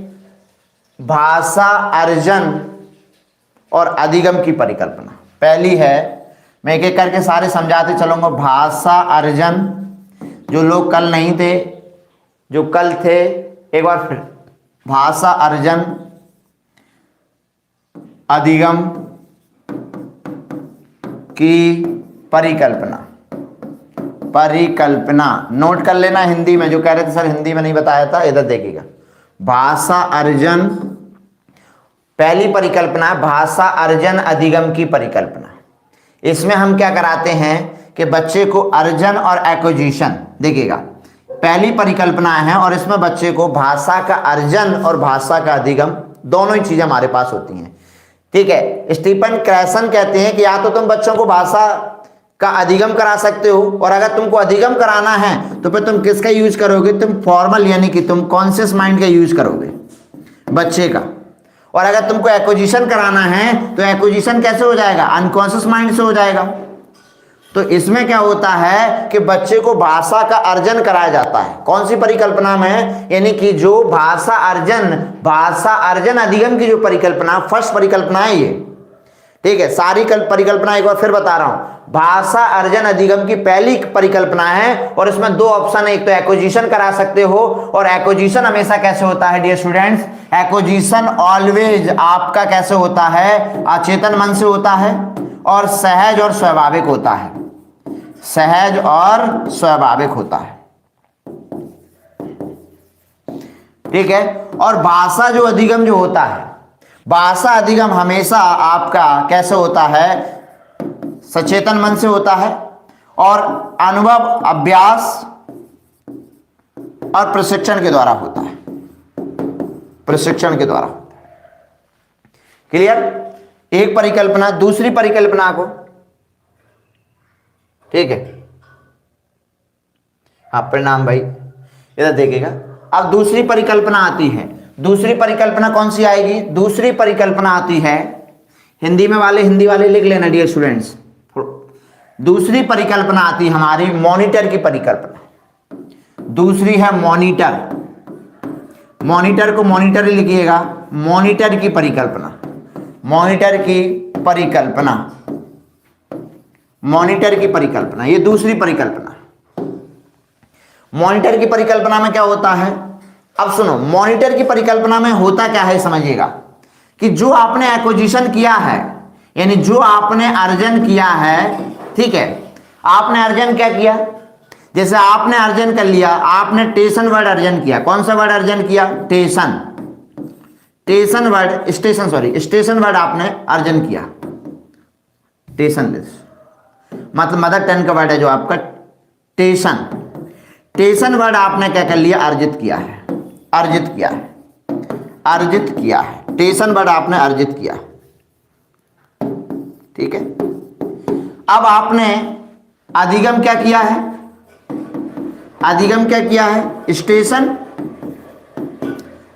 भाई टेशन वर्ड एक्वायर्ड है, स्टेशन वर्ड कौन सा है, स्टेशन वर्ड एक्विजिशन लर्निंग है। तो हम मॉनिटर की परिकल्पना में क्या करेंगे कि जो वर्ड हमने अपने दिमाग में जो कुछ वर्ड हमने अर्जित कर लिए और जो सही नहीं है उसमें हम क्या कर लेते हैं, सुधार कर लेते हैं। यानी मॉनिटर की परिकल्पना में जो हमने सीखा है उसको हम शुद्ध करते हैं, यानी कि शुद्ध की परिकल्पना भी कहा जाता है, शुद्ध की परिकल्पना, शुद्ध करते हैं यानी करेक्शन करते हैं। देखिएगा यहां पर आप लोग देख भी सकते हैं डियर स्टूडेंट्स, यहां पर आप देखेंगे, यहां पर आप देखेंगे तो एक वर्ड आपको नजर आएगा, ये देखिएगा, ये रहा मॉनिटर की परिकल्पना में। अब शायद आपको कुछ दिखे, बहुत इंपॉर्टेंट थ्योरी है इसलिए मैं आपको बता रहा हूं डियर स्टूडेंट, ऐसे समझ में नहीं आएगी क्योंकि लास्ट पॉइंट है तो मैंने कहा एक बार और आपको बता दिया। देखो एडिटर हो रहा है, ठीक है, और एट्रेंस इनिटर की मतलब होता है कि उच्चारण करने वाला, और उच्चारण जो किया उसका क्या होता है, इसमें सुधार किया जाता है। तो हम कह सकते हैं कि सर ये तो सुधार की परिकल्पना होती है। किसकी परिकल्पना है ये, सुधार की परिकल्पना है, कि जिसमें हम लोग सुधार करते हैं। क्या करते हैं, सुधार करते हैं। नेक्स्ट पॉइंट पर आते हैं डियर स्टूडेंट, अगला पॉइंट हमारे सामने अब आ जाएगा अगला, और अगला है नेचुरल ऑर्डर। तीसरी परिकल्पना कौन सी है, तीसरी परिकल्पना है जिसका नाम है प्राकृतिक क्रमिक परिकल्पना। प्राकृतिक, तीसरी है प्राकृतिक क्रमिक परिकल्पना।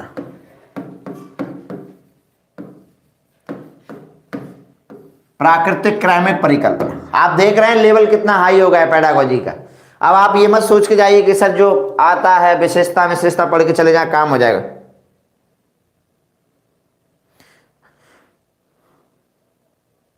हाँ बिल्कुल सही कहा प्रियंका मिश्रा ने कि सर जो कोई वर्ड सीखा उसकी मिस्टेक को सही करना ही मॉनिटर कहलाता है। बिल्कुल मॉनिटर में सुधार करता है, मैंने बोल भी दिया है। चलो आगे बढ़े। नेचुरल तरीके से बच्चे के सामने लैंग्वेज रखी जाती, प्राकृतिक तरीके से, ठीक है, ठीक है। अब यहां पर देख रहे हैं कि सर कैसे प्राकृतिक, यहां पर बच्चे को भाषा अर्जन का ग्रामेटिकल स्ट्रक्चर फॉलो करवाया जाता है। देखो एक एक पॉइंट याद रखिएगा, acquisition of grammatical structure follow, यानी यहां पर क्या होता है कि भाषा के अर्जन का जो व्याकरणिक संरचना होती है वो समझाई जाती है। तो यहां पर मैं लिख दूं यहां पर हिंदी में कि इसमें भाषा अर्जन का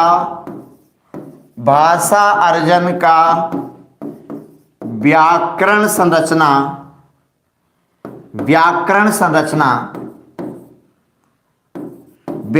संरचना का अनुसरण कराया जाता है, अनुसरण कराया जाता है। कोई डाउट, ठीक है, दिखाई दे रहा है डियर स्टूडेंट्स? हाँ बिल्कुल, शिवानी कश्यप। आगे बढ़े, नेक्स्ट पॉइंट पे चले डियर स्टूडेंट्स, आ जाओ। हाँ प्रियंका, शोभा, जितने स्टूडेंट जुड़े हैं आगे बढ़ो। चलो नेक्स्ट कॉन्सेप्ट पे चलते हैं, ये दैट्स क्लियर। चलो अब आ जाओ चौथी, बहुत इंपॉर्टेंट परिकल्पना है डियर स्टूडेंट, बहुत इंपॉर्टेंट परिकल्पना है जिसे हिंदी में निवेश की परिकल्पना कहा जाता है। निवेश की परिकल्पना, निवेश की परिकल्पना। मैं इसके क्वेश्चन भी आपको कराऊंगा, अभी मैंने हिंदी के कुछ क्वेश्चन मैंने रोक दिए थे। देखो सीट आपका एग्जाम जनवरी में गया, ठीक है, अब क्या करेंगे सर, अब भंगड़ा करेंगे। भंगड़ा का मतलब है कि अब हम सर क्या करेंगे, अब हम और नाच करेंगे और प्रैक्टिस करेंगे। चलिए हाँ आगे बढ़े। देखो निवेश की परिकल्पना, हिंदी वाले हिंदी लिख रहे हैं ना डियर स्टूडेंट्स, बिल्कुल।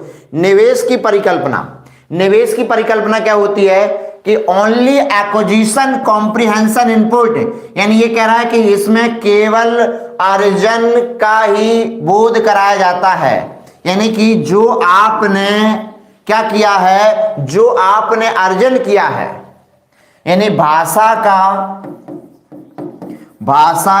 अर्जन, भाषा के अर्जन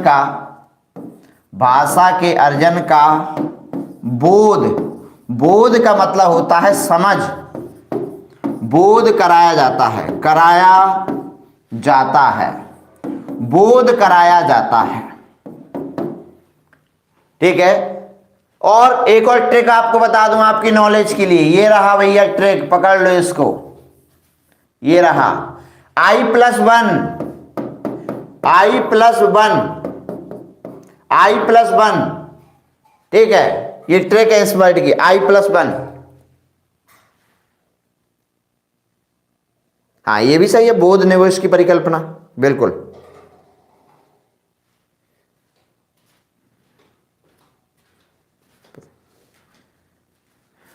अच्छा आगे बढ़े।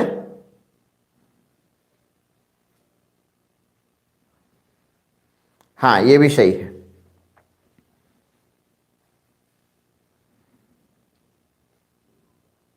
बिल्कुल।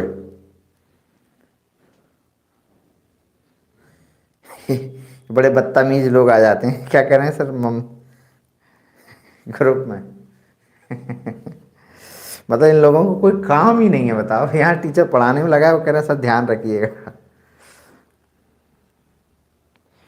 कैसे काम चलेगा भाई, तुम लोग कब सुधरोगे, ब्लॉक करो इसको। चलिए ब्लॉक हो गया भाई, खत्म। हमको नहीं चाहिए भाई ऐसे सब्सक्राइबर, हम लोगों के पास कम है, छोटे हैं, छोटे ही सही। ठीक है चलो, हाँ बिल्कुल। तो एक से ऊपर, यानी एक स्तर से ऊपर की परिकल्पना। अच्छा ये भी लिख लीजिएगा, एक स्तर से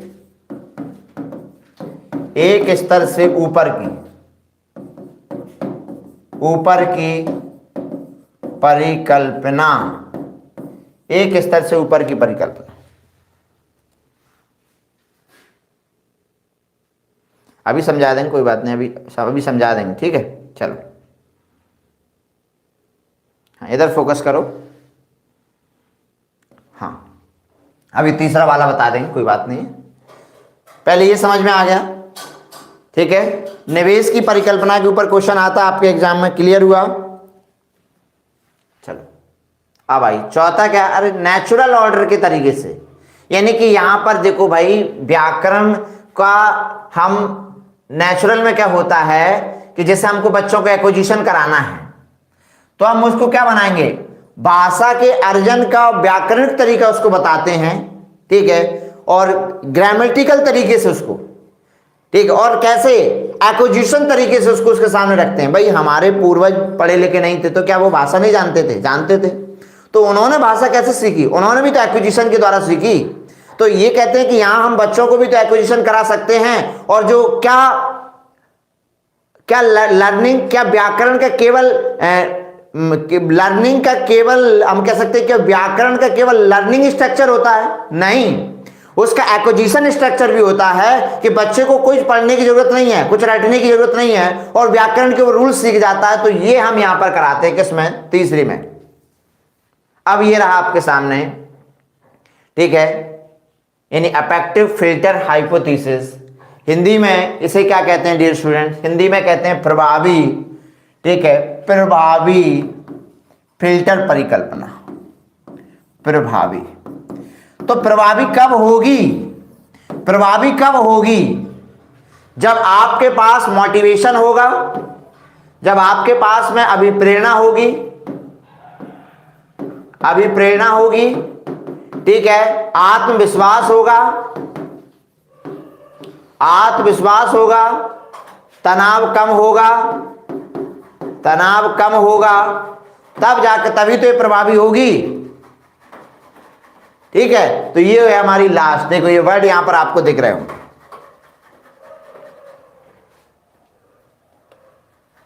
तो ये 5 परिकल्पना हमारी क्लियर हुई। आगे चलते हैं डियर स्टूडेंट्स, नेक्स्ट कॉन्सेप्ट। ये क्लियर हो गया, याद रखिएगा।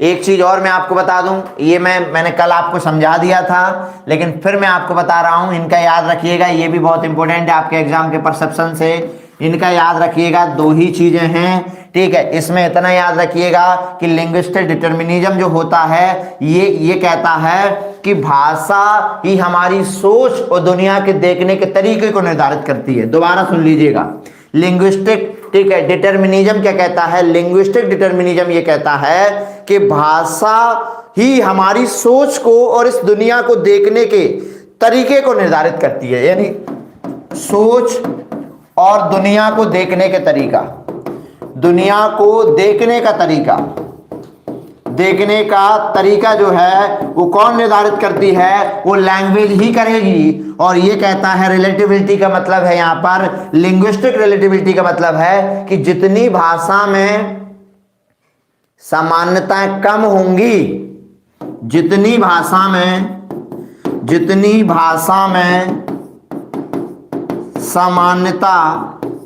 सामान्यता कम होंगी उतनी ही विविधताएं ज्यादा होंगी। ज्यादा, भाई आपकी लैंग्वेज में सामान्यता कम है, हिंदी और इंग्लिश में सामान्यता कम है, तो लोगों की विविधताएं भी क्या होंगी, इसके बारे में विचार भी लोगों क्या होंगे, अलग अलग होंगे। ठीक है, चलो आगे बढ़े। केबीएस में बीटीसी वाले फॉर्म डाल सकते हैं डियर स्टूडेंट्स, बस सीटेट क्वालिफाई होना चाहिए अगर आप प्राइमरी के लिए और अपर प्राइमरी में डाल रहे हैं तो। ठीक है, चलो क्लियर है ये दोनों। चलो आगे बढ़ते हैं, नेक्स्ट कॉन्सेप्ट पे ले चलता हूं, और अगला कॉन्सेप्ट है, ये करा दिया मैंने। चलो अब मैं थोड़ा ऊपर से लेता हूं और पूरा करा देता हूं, स्टार्टिंग से आते हैं, आ जाओ। इसके बाद खत्म करते हैं क्लास को, आ जाइए। यहां से शुरू किया था हमने, और ये कल मैंने आपको समझा दिया था, ठीक है, एनसीएफ 2005 के बारे में। चलो अब आ जाएगा आप लोग, भाषा की प्रकृति भी कल पढ़ा दी थी, ये भी मैंने आपको कल पढ़ा दिया था, ये भी पढ़ा दिया था, सूत्र भी बता दिए थे, मल्टीलिंग्विस्टिक भी बता दिया था, बाइलिंगुअल भी पढ़ा दिया था, ये भी पढ़ा दिया था। हाँ, डिसेबिलिटीज भी सारी करा दी थी मैंने कल आपको। व्याकरण शिक्षण की बात करते हैं, थोड़ा व्याकरण शिक्षण हम लोग समझते हैं। अब ज़्यादा नहीं है, थोड़ा सा पार्ट है। बहुत बढ़िया, देखो अंशिका गौतम ने लिखा है, वेरी नाइस बेटा, बहुत बढ़िया, बहुत अच्छे से लिखा है आपने। ठीक है, भाषा अर्जन की परिकल्पना, भाषा अर्जन अधिगम की परिकल्पना, मॉनिटर की परिकल्पना, प्राकृतिक क्रमिक परिकल्पना, बहुत बढ़िया, निवेश की और प्रभावी फिल्टर कर ली, बहुत बढ़िया बेटा। चलो आगे बढ़े। हाँ चलो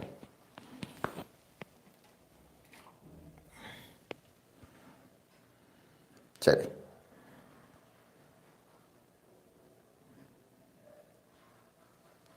आ जाओ, समझ लें। क्लास में जो पढ़ाया गया वो समझ में आ रहा है ना। अब क्वेश्चन भी कराऊंगा मैं डियर स्टूडेंट्स आपको, अब मैं आपको क्वेश्चन भी कराऊंगा, तब आपको मजा आएगा। देखो जब मैं आपको क्वेश्चन कराऊंगा ना, ठीक है, जैसे अभी अब मैं हिंदी के कुछ क्वेश्चन, इसलिए मैंने कुछ सेट रोक दिए हैं, हिंदी के कुछ पेपर मैंने रोक दिए। क्यों रोक दिए हैं? ताकि आप लोगों को ये पहले इसका मीनिंग तो क्लियर हो। भाई अगर आपको मीनिंग ही क्लियर नहीं है तो डियर स्टूडेंट्स आप कैसे कर पाओगे? इसलिए मैंने कहा कि पहले मुझे ये चीजें आपको करानी चाहिए। ठीक है, चलिए, जैसे मैं कोई अब आप इसमें सारे क्वेश्चन आप करने लगोगे।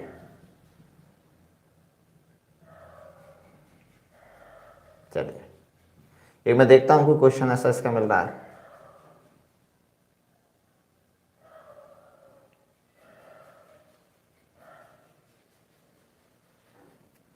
अच्छा, ये मैंने अभी समग्र उपागम आपको पढ़ाया, देखो होल अप्रोच जो पढ़ाया ना, समग्र भाषा उपागम, वहां से क्वेश्चन आया आपके एग्जाम में। ये रहा, देखो ये क्वेश्चन मिल गया। ये जो अभी आपको पढ़ाया ना मैंने, ये रहा। इसको हिंदी में क्या कहते हैं, सॉरी इंग्लिश में क्या कहेंगे, याद करो, अभी जस्ट अभी समझाया आपको। ठीक है, ये रहा, जस्ट अभी आपको समझाया है। ठीक है, ये रहा आपका क्रेशन का। ठीक है, पढ़ा है ना जस्ट अभी आपको।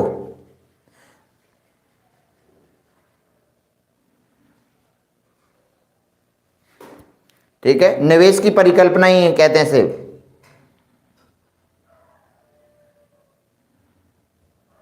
चलिए,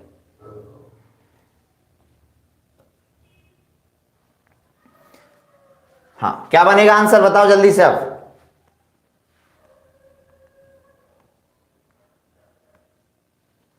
अब गलत नहीं होना चाहिए, गलती कर दोगे तो फिर सोच लेना पर आप लोग।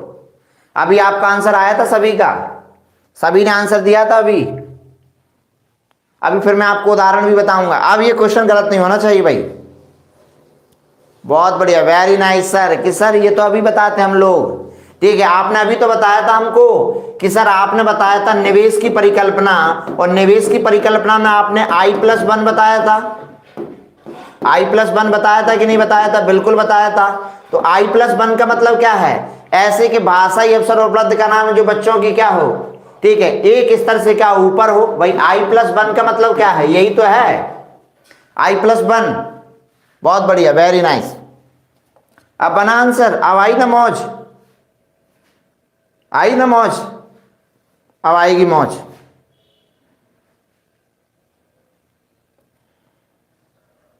चलो कर लोगे ना अब मैं आपको हिंदी के सारे क्वेश्चन कराऊंगा। अभी एक कुछ चीजें और हैं जो मैं सारे क्वेश्चन आपको यहां कराऊंगा। ठीक है, मतलब आज नहीं, बता रहा हूं मैं आगे। ये रहा बेटा आपके सामने, ये रहा वही जो अभी कराया हमने, मुद्रित लिखित, अभी जस्ट हमने अभी कराया आपको। आप कर लोगे सारे क्वेश्चन, ये रहा। ठीक है, मुद्रित लिखित समृद्ध परिवेश, ठीक है, निर्माण में सहायता नहीं करता है, नहीं करता है, बात कर रहा है। ठीक है, नहीं करता है। ठीक है, बोलो।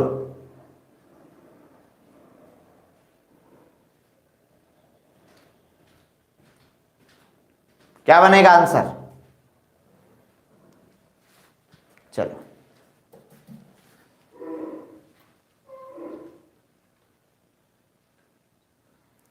ठीक है, अब आप उदाहरण देखिएगा। दीवारों पर कहानियों के चार्ट लगाना होता है, कक्षा में पठन कौशल सृजित करना, विद्यार्थी रचना प्रदर्शित करना, कक्षा में खिलौना का कोण बनाना।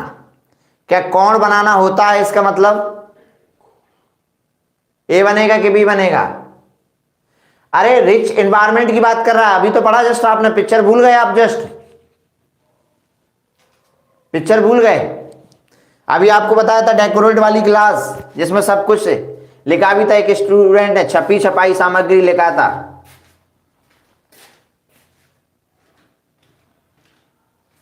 आंसर नहीं आ रहे हैं आप लोगों के? ठीक है, चलो डी आंसर। आगे बढ़े, चलो अब मैं वहीं ले चलता हूं। ये पीडीएफ मैं आपको दे दूंगा अभी, और एक दिन मैं भी आपको। अब आ जाएगा व्याकरण। चलो हम व्याकरण को समझते हैं, आ जाओ।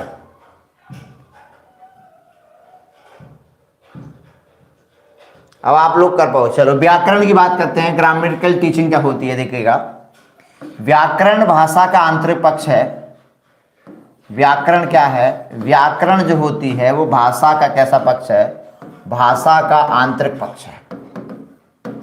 आंतरिक पक्ष होती है। आंतरिक पक्ष क्यों है? क्योंकि व्याकरण ही भाषा को शुद्ध करती है। व्याकरण ही क्या करेगी?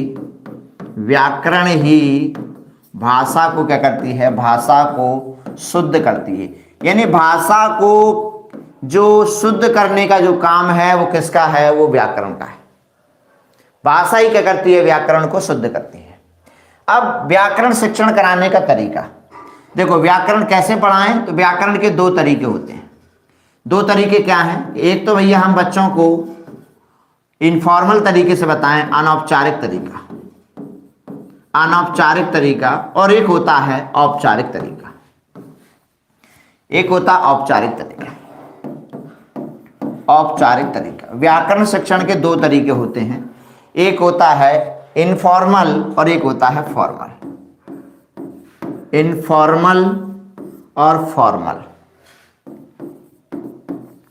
फॉर्मल देखिएगा, इनफॉर्मल में क्या होता है कि इनफॉर्मल जो तरीका होता है यहां पर बच्चों को व्याकरण के कोई रूल्स रेगुलेशन नहीं बताए जाते हैं, व्याकरण के नियमों, सीधे व्याकरण के नियम नहीं सिखाए जाते हैं, व्याकरण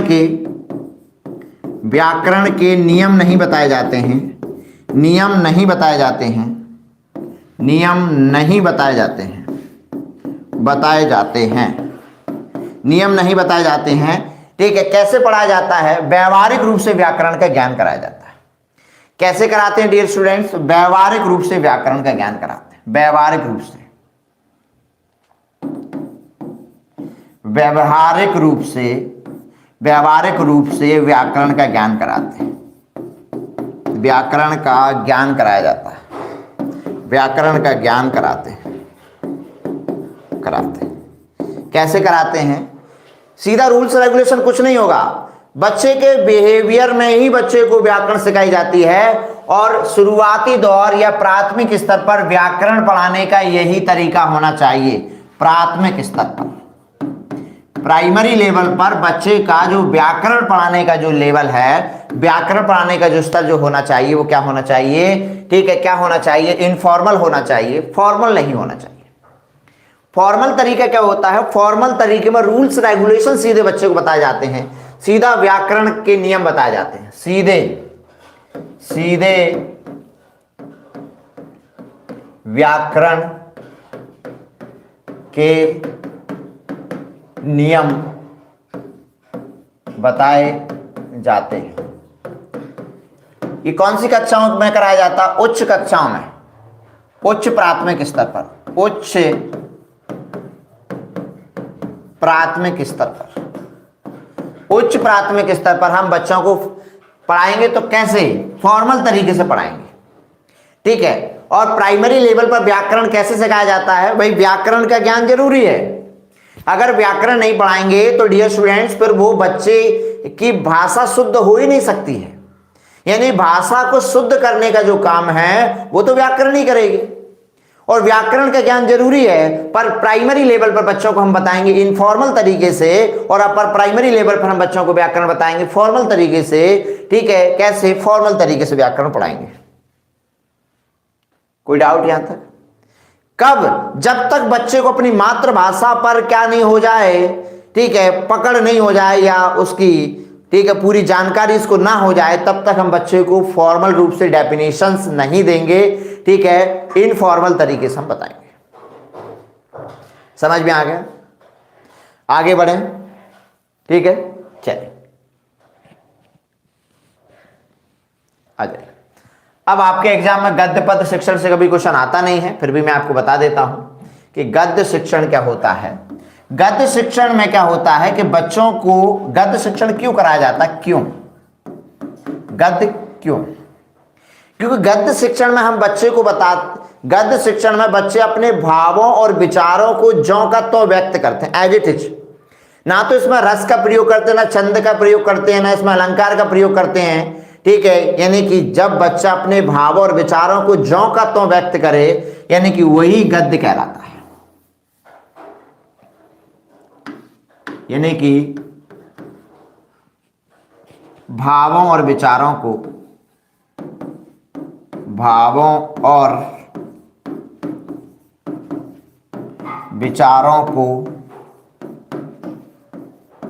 ज्यों का त्यों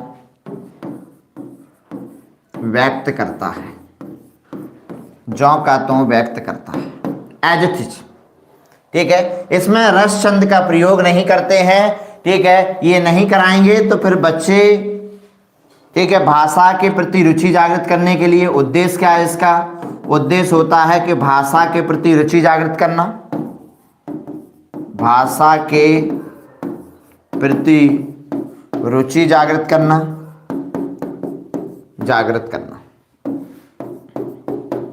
ठीक है, गद्य शिक्षण होता है। समझ में आ गया? हाँ, तो आपके एग्जाम में नहीं आएगा। ठीक है, या इसके ऊपर क्वेश्चन पूछते हैं। पद में क्या होता है कि हम ज्यों का त्यों व्यक्त नहीं करते हैं। पद में हम रस, छंद, अलंकार, रस छंद अलंकार, ठीक है, लय, तुक आदि का प्रयोग करते जब हम अपने भावों और विचारों को व्यक्त करते हैं तो वो पद कहलाता है, पद्यांश कहलाता है। ठीक है, पद कहलाता है। हाँ, इससे भाषा को और आनंददायक बनाने के लिए, जैसे आपने पढ़ा होगा मीराबाई जी का था, ठीक है, पद पढ़े होंगे, एरी में तो प्रेम दीवानी मेरा दर्द न जाने कोई। ठीक है, तो उनका ये क्या है, एक पद है, मतलब वो अपने भावों और विचारों को व्यक्त कर रही हैं। ठीक है, रस चंद अलंकार के द्वारा मतलब प्रयोग करते हुए कि एरी में तो प्रेम दीवानी। ठीक है, तो वहां वो अपने प्रेम को दर्शा रही हैं उसमें। हाँ, ये हो ही गया हमारी। अब आ जाइएगा, और कुछ रह रहा है इसमें, ये तो करा ही दिया। हाँ, ये करा दिया है। अच्छा, 5 एनसीएफ 2005 के मार्गदर्शक सिद्धांत कौन से हैं, ये पढ़ लीजिएगा। एनसीएफ 2005 के 5 मार्गदर्शक, एनसीएफ 2005 के 5 जो मार्गदर्शक सिद्धांत हैं। पहला कहता है कि स्कूल के ज्ञान को हमको बाहर के जीवन से जोड़ना है, पढ़ाई को क्या करना है, रटन प्रणाली से मुक्त बनाना है, और पाठ्यचर्या पाठ्य पुस्तक केंद्रित ना रह जाए कि हमारी, ठीक है, पाठ्यचर्या केवल पाठ्य पुस्तक तक ही केंद्रित ना रहे। ठीक है, इस पर हमें विशेष ध्यान देना है। तो हमें क्या करना है, हमें क्या करना है, डिपार्चर करना है। किससे, पाठ्य पुस्तक से। ये क्वेश्चन कई बार आपके एग्जाम में आया था। ठीक है, कि हमें क्या करना है, डिपार्चर करना है। किससे, अपनी पाठ्य पुस्तक से। अराइवल नहीं, डिपार्चर करना है। किससे, पाठ्य पुस्तक से चलना है हमें बाहर की तरफ। हमें पाठ्य पुस्तक की तरफ नहीं जाना है, हमें पाठ्य पुस्तक से चलना है। ठीक है, तो याद रखिएगा, ये इस बार कई क्वेश्चन इसके ऊपर आए थे, कई सारे क्वेश्चन आए थे कि पाठ्य पुस्तक से क्या करना है, ठीक है, चलना है, हमको डिपार्चर करना है, अराइवल नहीं। नेक्स्ट है कि कक्षा कक्ष को गतिविधियों से जोड़ा जाए। भाई ठीक है, आप कक्षा कक्ष में जो भी कराएं वो गतिविधियां कराएं, बच्चों को एक्टिविटीज कराएं, और वो हमेशा उनमें फ्लेक्सिबिलिटी होनी चाहिए, लचीलापन होना चाहिए कि हर बच्चे के अकॉर्डिंग होना चाहिए।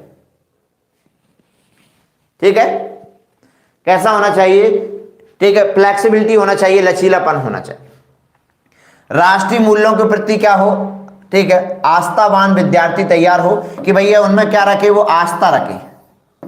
क्या रखे, वो आस्थावान हो। ठीक है, हमें एक ऐसे समाज का निर्माण करना है जो क्या सके हमारे, भाई शिक्षा का उद्देश्य है समाज का निर्माण करना, समाज को विकसित करना। ठीक है, तो हमें एक ऐसी शिक्षा का निर्माण करना है। ये बता रही हैं कि ऑर्डर दे रही हैं आप? सर सुन लो, आप डेली क्लास चलाओगे अब। देखो हमारे विद्यार्थी, बेटा तुम तो ऐसा करो, चद्दर तान लो और सो जाओ। ठीक है, तुम्हारा कोई इलाज नहीं है। हाँ, इधर देखो। हाँ, नेक्स्ट पॉइंट पर आते हैं। चलो, ये रहे हमारे एनसीएफ 2005 के प्रमुख राष्ट्रीय पाठ्यचर्या की रूपरेखा की प्रमुख विशेषताएं। चलो, हाँ,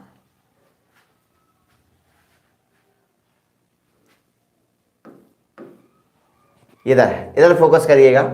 एनसीएफ 2005 के अनुसार प्राथमिक स्तर पर भाषा का माध्यम क्या होना चाहिए, उसकी मदर टंग होना चाहिए, मातृभाषा। और क्लास में हमेशा आपको कैसा निर्माण करना है, बहुभाषिकता की बात करनी है। ठीक है, बहुभाषिकता की बात करनी है। ठीक है, बहुभाषिकता मतलब आपको सभी बच्चों की भाषा को सम्मान देना है, समुचित उनके कल्चर को, उनकी भाषा को, ठीक है, उनके समाज को क्लास में आपको प्रायोरिटी देना है। नेक्स्ट पॉइंट है कि शिक्षण सूत्र, हमें हमेशा पहले बच्चों को वो चीजें बतानी है जो ज्ञात होती हैं, फिर हमें अज्ञात चीजें, पहले कंक्रीट जो होती हैं, फिर इसके बाद में एब्स्ट्रैक्ट जो होती हैं बताना है। यानी हमें उदाहरण पहले रखने हैं बच्चों के सामने, एग्जाम्पल, और हमें रूल्स बाद में बताने हैं। ठीक है, एक और बता दूं डियर स्टूडेंट्स कि उदाहरण को विशिष्ट कहा जाता है, और विद्यार्थी गलती कर देते हैं कि सर हमें कैसे चलना है, तो विशिष्ट से सामान्य चलना है। लेकिन जब प्रिंसिपल की बात की जाएगी, विकास का सिद्धांत कैसे चलता है, विकास का सिद्धांत अगर आपसे पूछे तो याद रखिएगा, विकास का सिद्धांत सामान्य से विशेष चलता है, सामान्य से विशिष्ट, ये गलती ना करना, इसलिए मैं बार बार आपको ये चीजें बता रहा हूं कि आप गलती ना कर देना डियर स्टूडेंट्स। इसलिए यहां तक समझ में आया? बोलो ठीक है।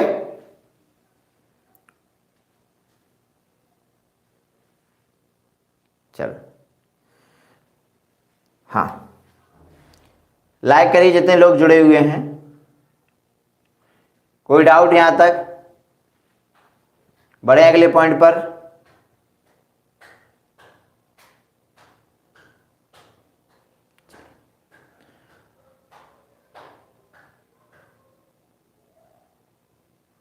यहां तक समझ में आया? एक बार कमेंट्स करके बताओ सभी लोग। आगे बढ़े। चलिए बहुत बढ़िया। अब आइए नेक्स्ट पॉइंट पर। हाँ, ये पॉइंट है हमारा कि सूचना को ज्ञान मानने के बजाय क्या करें। देखो ये कह रहा है कि सूचना को ज्ञान ना मान, केवल ज्ञान तक इसको हम सीमित ना करें।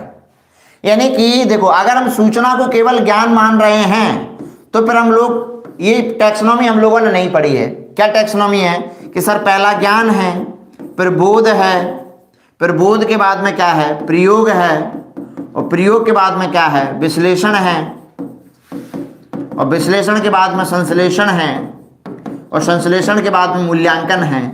तो अगर हम इसको, अगर सूचना को अगर ज्ञान मान रहे हैं तो फिर हम यहीं तक हैं, फिर हम आगे तो बढ़े ही नहीं है। हमें ज्ञान को, यानी कि सूचना को ज्ञान मानने, केवल मानना नहीं है, इससे हमें आगे चलना, बोध करना है, बोध के बाद में प्रयोग करना है, प्रयोग के बाद में विश्लेषण, विश्लेषण में संश्लेषण, मूल्यांकन। तो हमें केवल उसको एक सूचना नहीं माननी, एक ज्ञान नहीं मानना है, हमें उसके प्रति समझ उत्पन्न करनी है। क्या करनी है? हमें उसके प्रति समझ उत्पन्न करनी है। ठीक है, तो ये बेंजामिन सैमुअल साहब की टैक्सोनॉमी थी, बीएस ब्लूम साहब की टैक्सोनॉमी। अच्छा, ये क्या कह रहा है, हमें मोटी किताबों की बजाय हमें किस पर चलना है?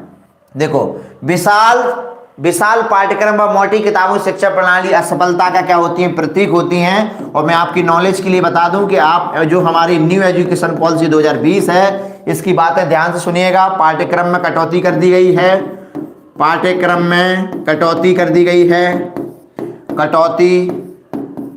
पाठ्यक्रम में कटौती की गई है। ठीक है, और डिस्क्रिप्शन को कम कर दिया गया है, डिस्क्रिप्शन को कम कर दिया गया है, लिख लो, डिस्क्रिप्शन को कम कर दिया गया है।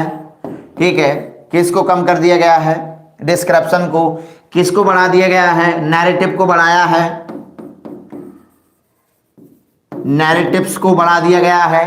किसको? नैरेटिव्स को बढ़ाया गया है। ठीक है, याद रहेगा ये पॉइंट। चलो नेक्स्ट है हमारे सामने, मूल्यों का उपदेश देकर नहीं, वातावरण देकर स्थापित किया जाए। मूल्यों को उपदेश देकर नहीं, हम मूल्य जो बता रहे हैं वो केवल हम उपदेश ना दें, हम उनके लिए एनवायरनमेंट दे कि वो चीजों की वैल्यूज को समझ सके। मूल्य का मतलब है महत्व, किसी चीज का उपयोगिता को समझ सके। तो हम क्या करें, उनको उपदेश ना दें। ये कह रहा है कि उपदेश देकर नहीं, आप उपदेश मत दीजिएगा। तो याद रखिएगा, उपदेश हमारे लिए गलत है। उपदेश हमारे लिए क्या है? उपदेश जो है वो हमारे लिए गलत है। ठीक है, हमें उपदेश नहीं करना है, हमें क्या करना है? हमें वो एनवायरनमेंट देना है कि जहां बच्चे मूल्य को समझ सकें, एनवायरनमेंट को समझ सकें। ठीक है, हम कहेंगे बेटा भोजन फेंकना गलत बात है, भोजन फेंकना गलत बात है। हमने उपदेश दे दिया कि भैया भोजन को वेस्ट ना किया जाए, अगर भोजन बच गया है तो उसको किसी को दे दिया जाए। इससे बेटर है कि हम उसको एक एनवायरनमेंट दें जहां बताएं, जो लोग भूखे हैं वो बताएं, देखो बेटा ये भूखे हैं, आपने जो खाना फेंका है अगर इनको मिल जाएगा तो कम से कम ये लोग अपना, ठीक है, पेट भर सकेंगे। तो ये होता है कि सर एक एनवायरनमेंट उनके लिए दे देना। ठीक है, तो यहां जो ज्ञान का निर्माण होगा वो सबसे अच्छा होगा, अर्थपूर्ण होगा। देखो अगला पॉइंट क्या कह रहा है कि भैया अभिभावकों को कह दो, समझा दो उनको कि तुम बच्चों से ज्यादा आकांक्षा ना रखें। आकांक्षाएं हमेशा उतनी ही रखनी चाहिए जितना बच्चे का स्तर है। बच्चा है प्ले से प्ले में, भाई बच्चा है फर्स्ट स्टैंडर्ड में है बच्चा, और तुम बच्चे से उम्मीद रख रहे हो ज्यादा। अरे जितना बच्चा है उतनी उम्मीद रखिएगा, ज्यादा उम्मीद ना रखिएगा। आप बोझ डालोगे, ज्यादा उम्मीद रखोगे, कहोगे देखो पड़ोसी का बच्चा तो ज्यादा पढ़ता है, ये कम पढ़ रहा है, इसके मार्क्स कम आते हैं। तो कभी भी हम लोगों को तुलना नहीं करनी चाहिए कि वो बच्चा तो तुमसे ज्यादा पढ़ने में है, तुम कमजोर क्यों हो। भैया उसकी एबिलिटी अलग है, आपके बच्चे की एबिलिटी अलग है, आपके बच्चे में कोई दूसरी एबिलिटी हो सकती है, आप उसको खोजिएगा। भाई हार्वर्ड साहब यही तो कह रहे हैं चिल्ला चिल्ला कर, हार्वर्ड साहब कह रहे हैं, उन्होंने जो बुद्धि का सिद्धांत दिया है हार्वर्ड गार्डनर साहब यही तो कह रहे हैं कि बुद्धि एक नहीं होती है, बुद्धि कई प्रकार की होती है। बहुबुद्धि सिद्धांत दिया उन्होंने, यही तो कहा कि अगर आपका बच्चा, एक बच्चा जो है वो टॉपर है, भैया वो पढ़ाई में अच्छा है, तो पढ़ाई में अच्छा है इसका मतलब है कि उसका मैथमेटिकल पोर्शन अच्छा होगा, उसका लैंग्वेज पोर्शन अच्छा होगा, मतलब इन इंटेलिजेंस पर कमांड होगी।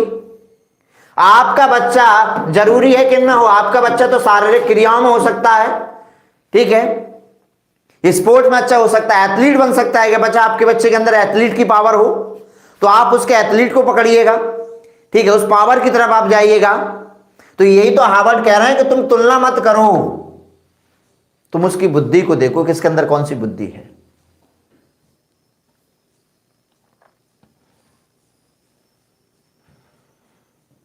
ठीक है, तो अभिभावकों को सख्त संदेश दिया जाए कि बच्चों को छोटी उम्र में निपुणता बनाने की आकांक्षा रखना गलत है। भैया हम उसको बाद 2 बजे तक स्कूल भेज दिया, 4 बजे के बाद बच्चा जा रहा, ट्यूशन जा रहा पढ़ने के लिए, माँ बाप बड़े खुश हैं कि हमारा बच्चा देखो पूरे दिन पढ़ता रहता है। अरे तुमने पढ़ाया नहीं है बच्चों को, तुमने उसका जीवन खराब कर रहे हो, तुम उसको, ठीक है, उस बच्चे का तुमने बचपन छीन लिया, उस बच्चे के ऊपर तुमने, ठीक है, स्तर से ज्यादा तुमने उसके ऊपर जिम्मेदारियां दे दी हैं। तो ये हमको नहीं करना है, हमको बच्चे को जितना स्तर है उतना करो। चलो, स्कूल के बाहर के जीवन से जोड़ना, तनाव मुक्त वातावरण उसके लिए प्रदान करना, ये पॉइंट हमारा। अब आ जाएगा अगले पॉइंट पर।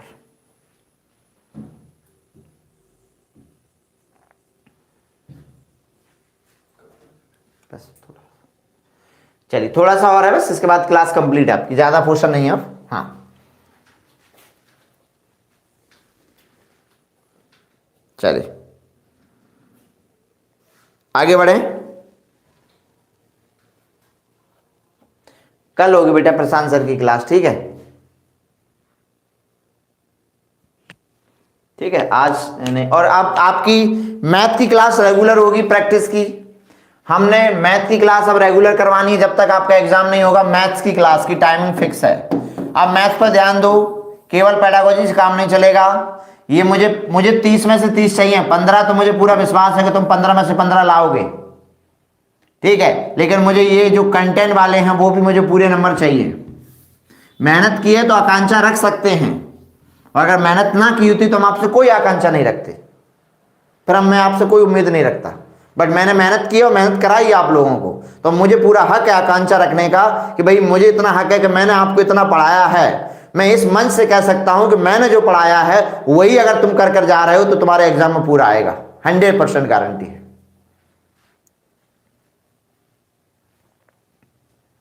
चलिए, हाँ ये रहा हमारे सामने अच्छे विद्यार्थी की धारणा में बदलाव। अच्छा विद्यार्थी वह है जो क्या करे, ठीक है, जो तर्कपूर्ण बहस के द्वारा अपने मौलिक विचार शिक्षा के समान क्या करे, प्रस्तुत करता है, ठीक है। यानी तर्क के साथ वो अच्छा विद्यार्थी कौन है, जो अपने मौलिक विचार रखता है तर्क के साथ, वही क्या है, एक अच्छा विद्यार्थी है। आगे कह रहे हैं खेल का आनंद सामूहिकता की भावनाओं के लिए है, रिकॉर्ड बनाने व तोड़ने के लिए नहीं होता है कि तुम खेल खिला रहे हो कि भैया तुम बेटा उसका रिकॉर्ड तोड़ दो, इसका रिकॉर्ड तोड़ दो। अरे तुम तो कंपटीशन ला रहे हो बच्चे के अंदर, ठीक है। अब जो बच्चा रिकॉर्ड नहीं बना पाएगा, नहीं तोड़ पाएगा, वो तो हीन भावना का शिकार होगा। तो ये कह रहा है कि भैया ये जो खेल जो है वो तुम उससे मन ना जोड़िएगा कि रिकॉर्ड बनाना है, ठीक है, भावनाओं को बढ़ाना है, ये चीजें ना करें आप। ये कह रहा है पुस्तकालय में बच्चों को स्वयं पुस्तक चुनने का अवसर दे कि भैया वो मन से ही क्या करें, लाइब्रेरी में जाकर अपनी पुस्तक को चुने और उसको रीड करें। ये हमको कराना है क्लास। ये कह रहा है कि नेक्स्ट पॉइंट कह रहा है, हाँ अगला पॉइंट है सांस्कृतिक कार्यक्रम में मनोरंजन के स्थान पर सौंदर्यात्मक बोध को बढ़ाया जाए कि भैया आप केवल चीजों को मनोरंजन की दृष्टि से ना देखें, मनोरंजन के साथ में हम उनको क्या कर सकें, हम उसको सीख सकें और उसको एक कलात्मक रूप दे सकें, कलात्मक रूप उसको दे सकें। तो ये कह रहा है कि हम उसको एक कलात्मक रूप देख सकें।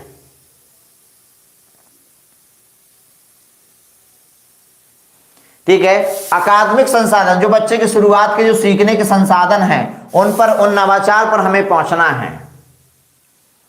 नेक्स्ट पॉइंट है शिक्षण अधिगम प्रस्तुति, मातृभाषा का प्रयोग करें, सजा पुरस्कार की भावना को सीमित किया जाए, ये ना दिए जाए, समुदाय को मानवीय संसाधन के रूप में प्रस्तुत होने का अवसर दें कि भैया समुदाय जो है वो मानव के लिए एक मानवीय संसाधन है, समुदाय से हम सीख सकते हैं, तो समुदाय को शामिल किया जाए, अभिभावकों को शामिल करें। ठीक है, ये कह रहा है शैक्षिक गतिविधियों बच्चों के अभिभावकों को जोड़ा जाए।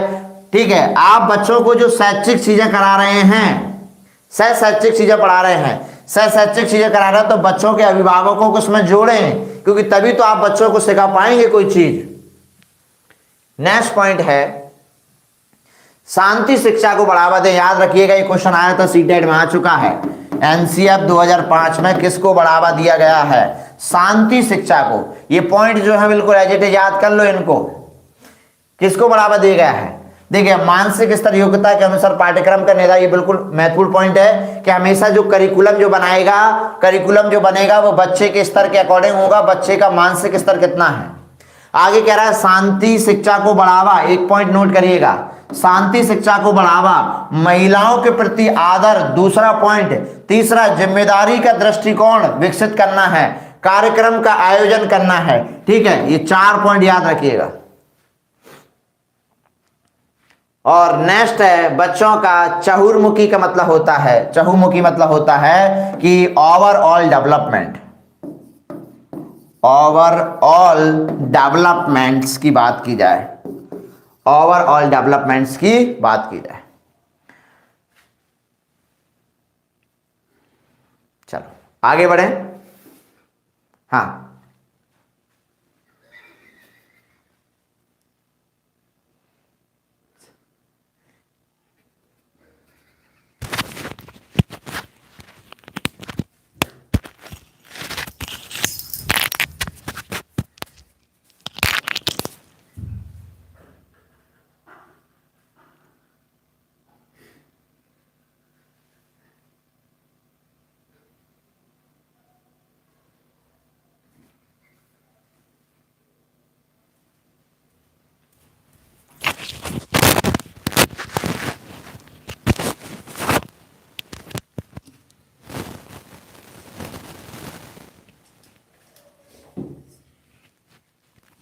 चलिए बस 1-2 पॉइंट है क्लियर इसके बाद।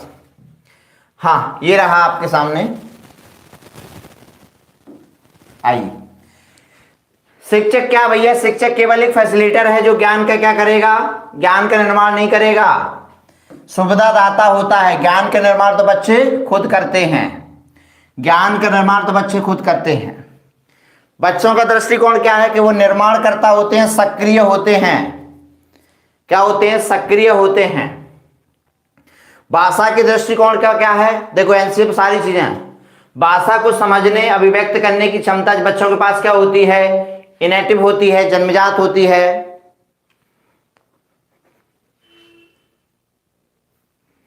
और लास्ट पॉइंट है आपका गणित के बारे में। ठीक है, कि बच्चे गणित की मूल संरचना को समझें, ये एनसीएफ में बताया गया है हमारे में। ठीक है, कि बच्चे गणित की मूल संरचना को समझें, अंक गणित, बीजगणित, रेखा गणित, त्रिकोणमिति, सभी मूल तत्व, समस्या समाधान कहने की युक्तियां, ठीक है, सामान्य, सब चीजों को समझें। बस पूरा हो गया, पूरा करा दिया, खत्म। ठीक है, अब शुरू होंगे आपके क्वेश्चन, राइट। तो मुलाकात करते हैं अगली क्लास में, और मैं अगली क्लास में लेकर आने वाला हूं आपके लिए जो पढ़ाया है उसी से संबंधित कुछ क्वेश्चन लेकर आने वाला हूं, तो तैयार हो जाइएगा। ठीक है, मुलाकात करते हैं अगली क्लास में। सेशन अगर अच्छा लगे तो शेयर जरूर करिएगा, लाइक जरूर करिएगा, ठीक है, ताकि और लोग हमसे जुड़ सके। अब आप लोगों से मैं वार्ता कर लेता हूं कि क्या है भैया आप लोगों की वार्ताएं। चलो, कोई डाउट? दिव्या सिंह, श्रुति, जया, सोनम, संध्या, जितने लोग हैं एक बार कमेंट्स करो सभी लोग। आज कोई पहली बार जुड़ा है संस्थान से कि सर मेरी आज पहली क्लास है? घनश्याम, प्रियंका मिश्रा, अनम, सोनम, जितने लोग जुड़े हैं लाइक करो सेशन को। 4 लाइक और करिएगा। 100 तो 50 तो लगाओ, लाइक की 50 तो लगाओ, सॉरी लाइक का सेंचुरी तो लगाओ, 50 नहीं। हाँ, इशिता शुक्ला, बहुत बढ़िया बेटा। डियर स्टूडेंट्स, तो उम्मीद करते हैं आज की क्लास अच्छी रही है और जो पढ़ाया गया वो पूरा आपको समझ में आया है। और अब मुलाकात करेंगे हम लोग, रश्मि सिंह, नीतू, ठीक है, जितने लोग जुड़े हैं। अब हम मुलाकात करेंगे अगली क्लास में, जिसमें कुछ क्वेश्चन के साथ में मुलाकात होगी।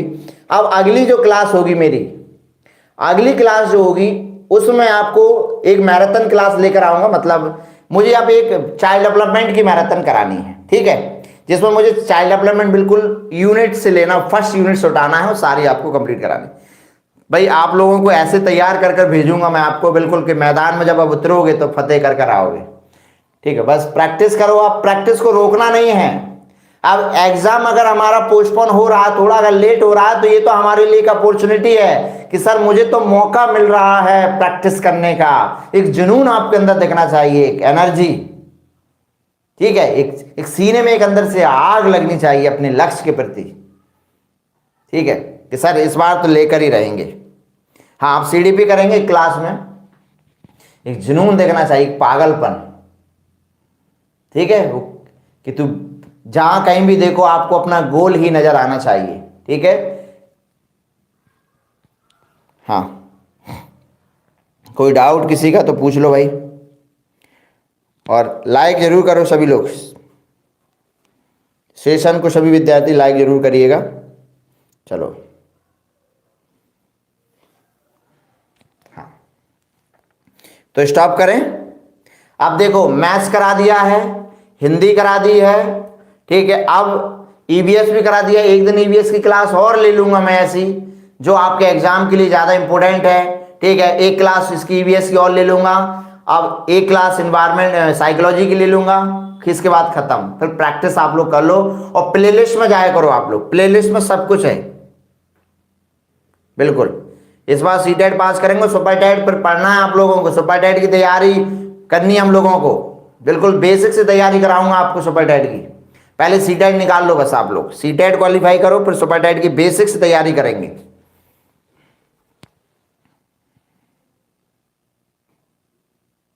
चलो, तो आज की क्लास को यहीं स्टॉप करते हैं, फिर मिलते हैं दोबारा।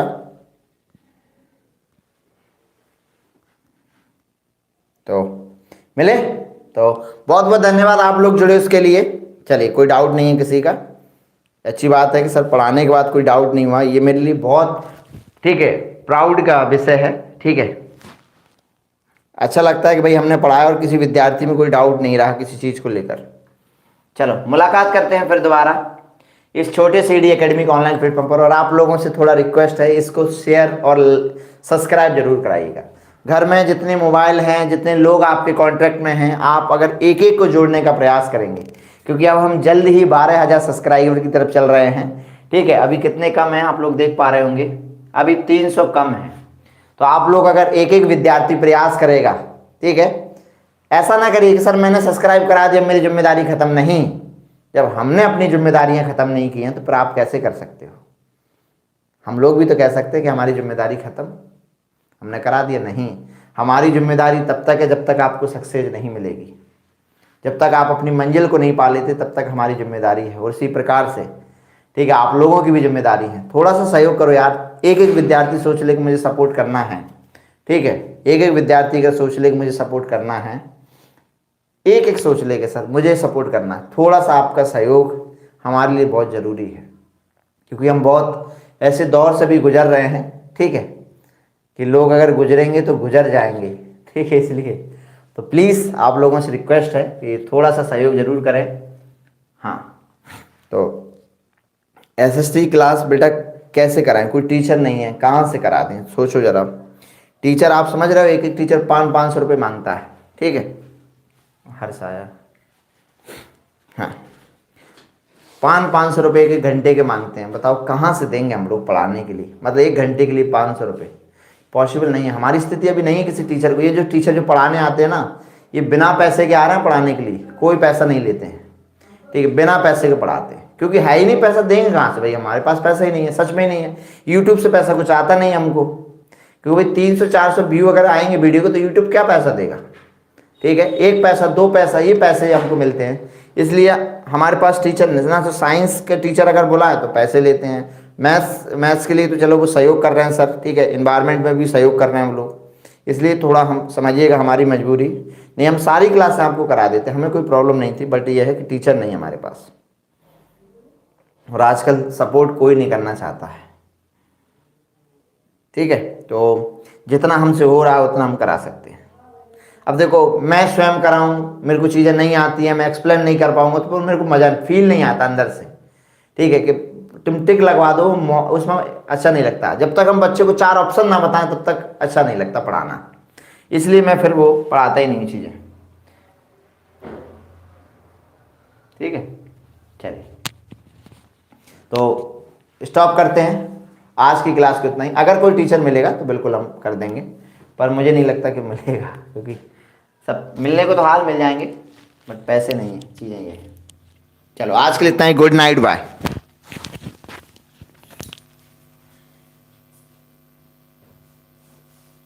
क्या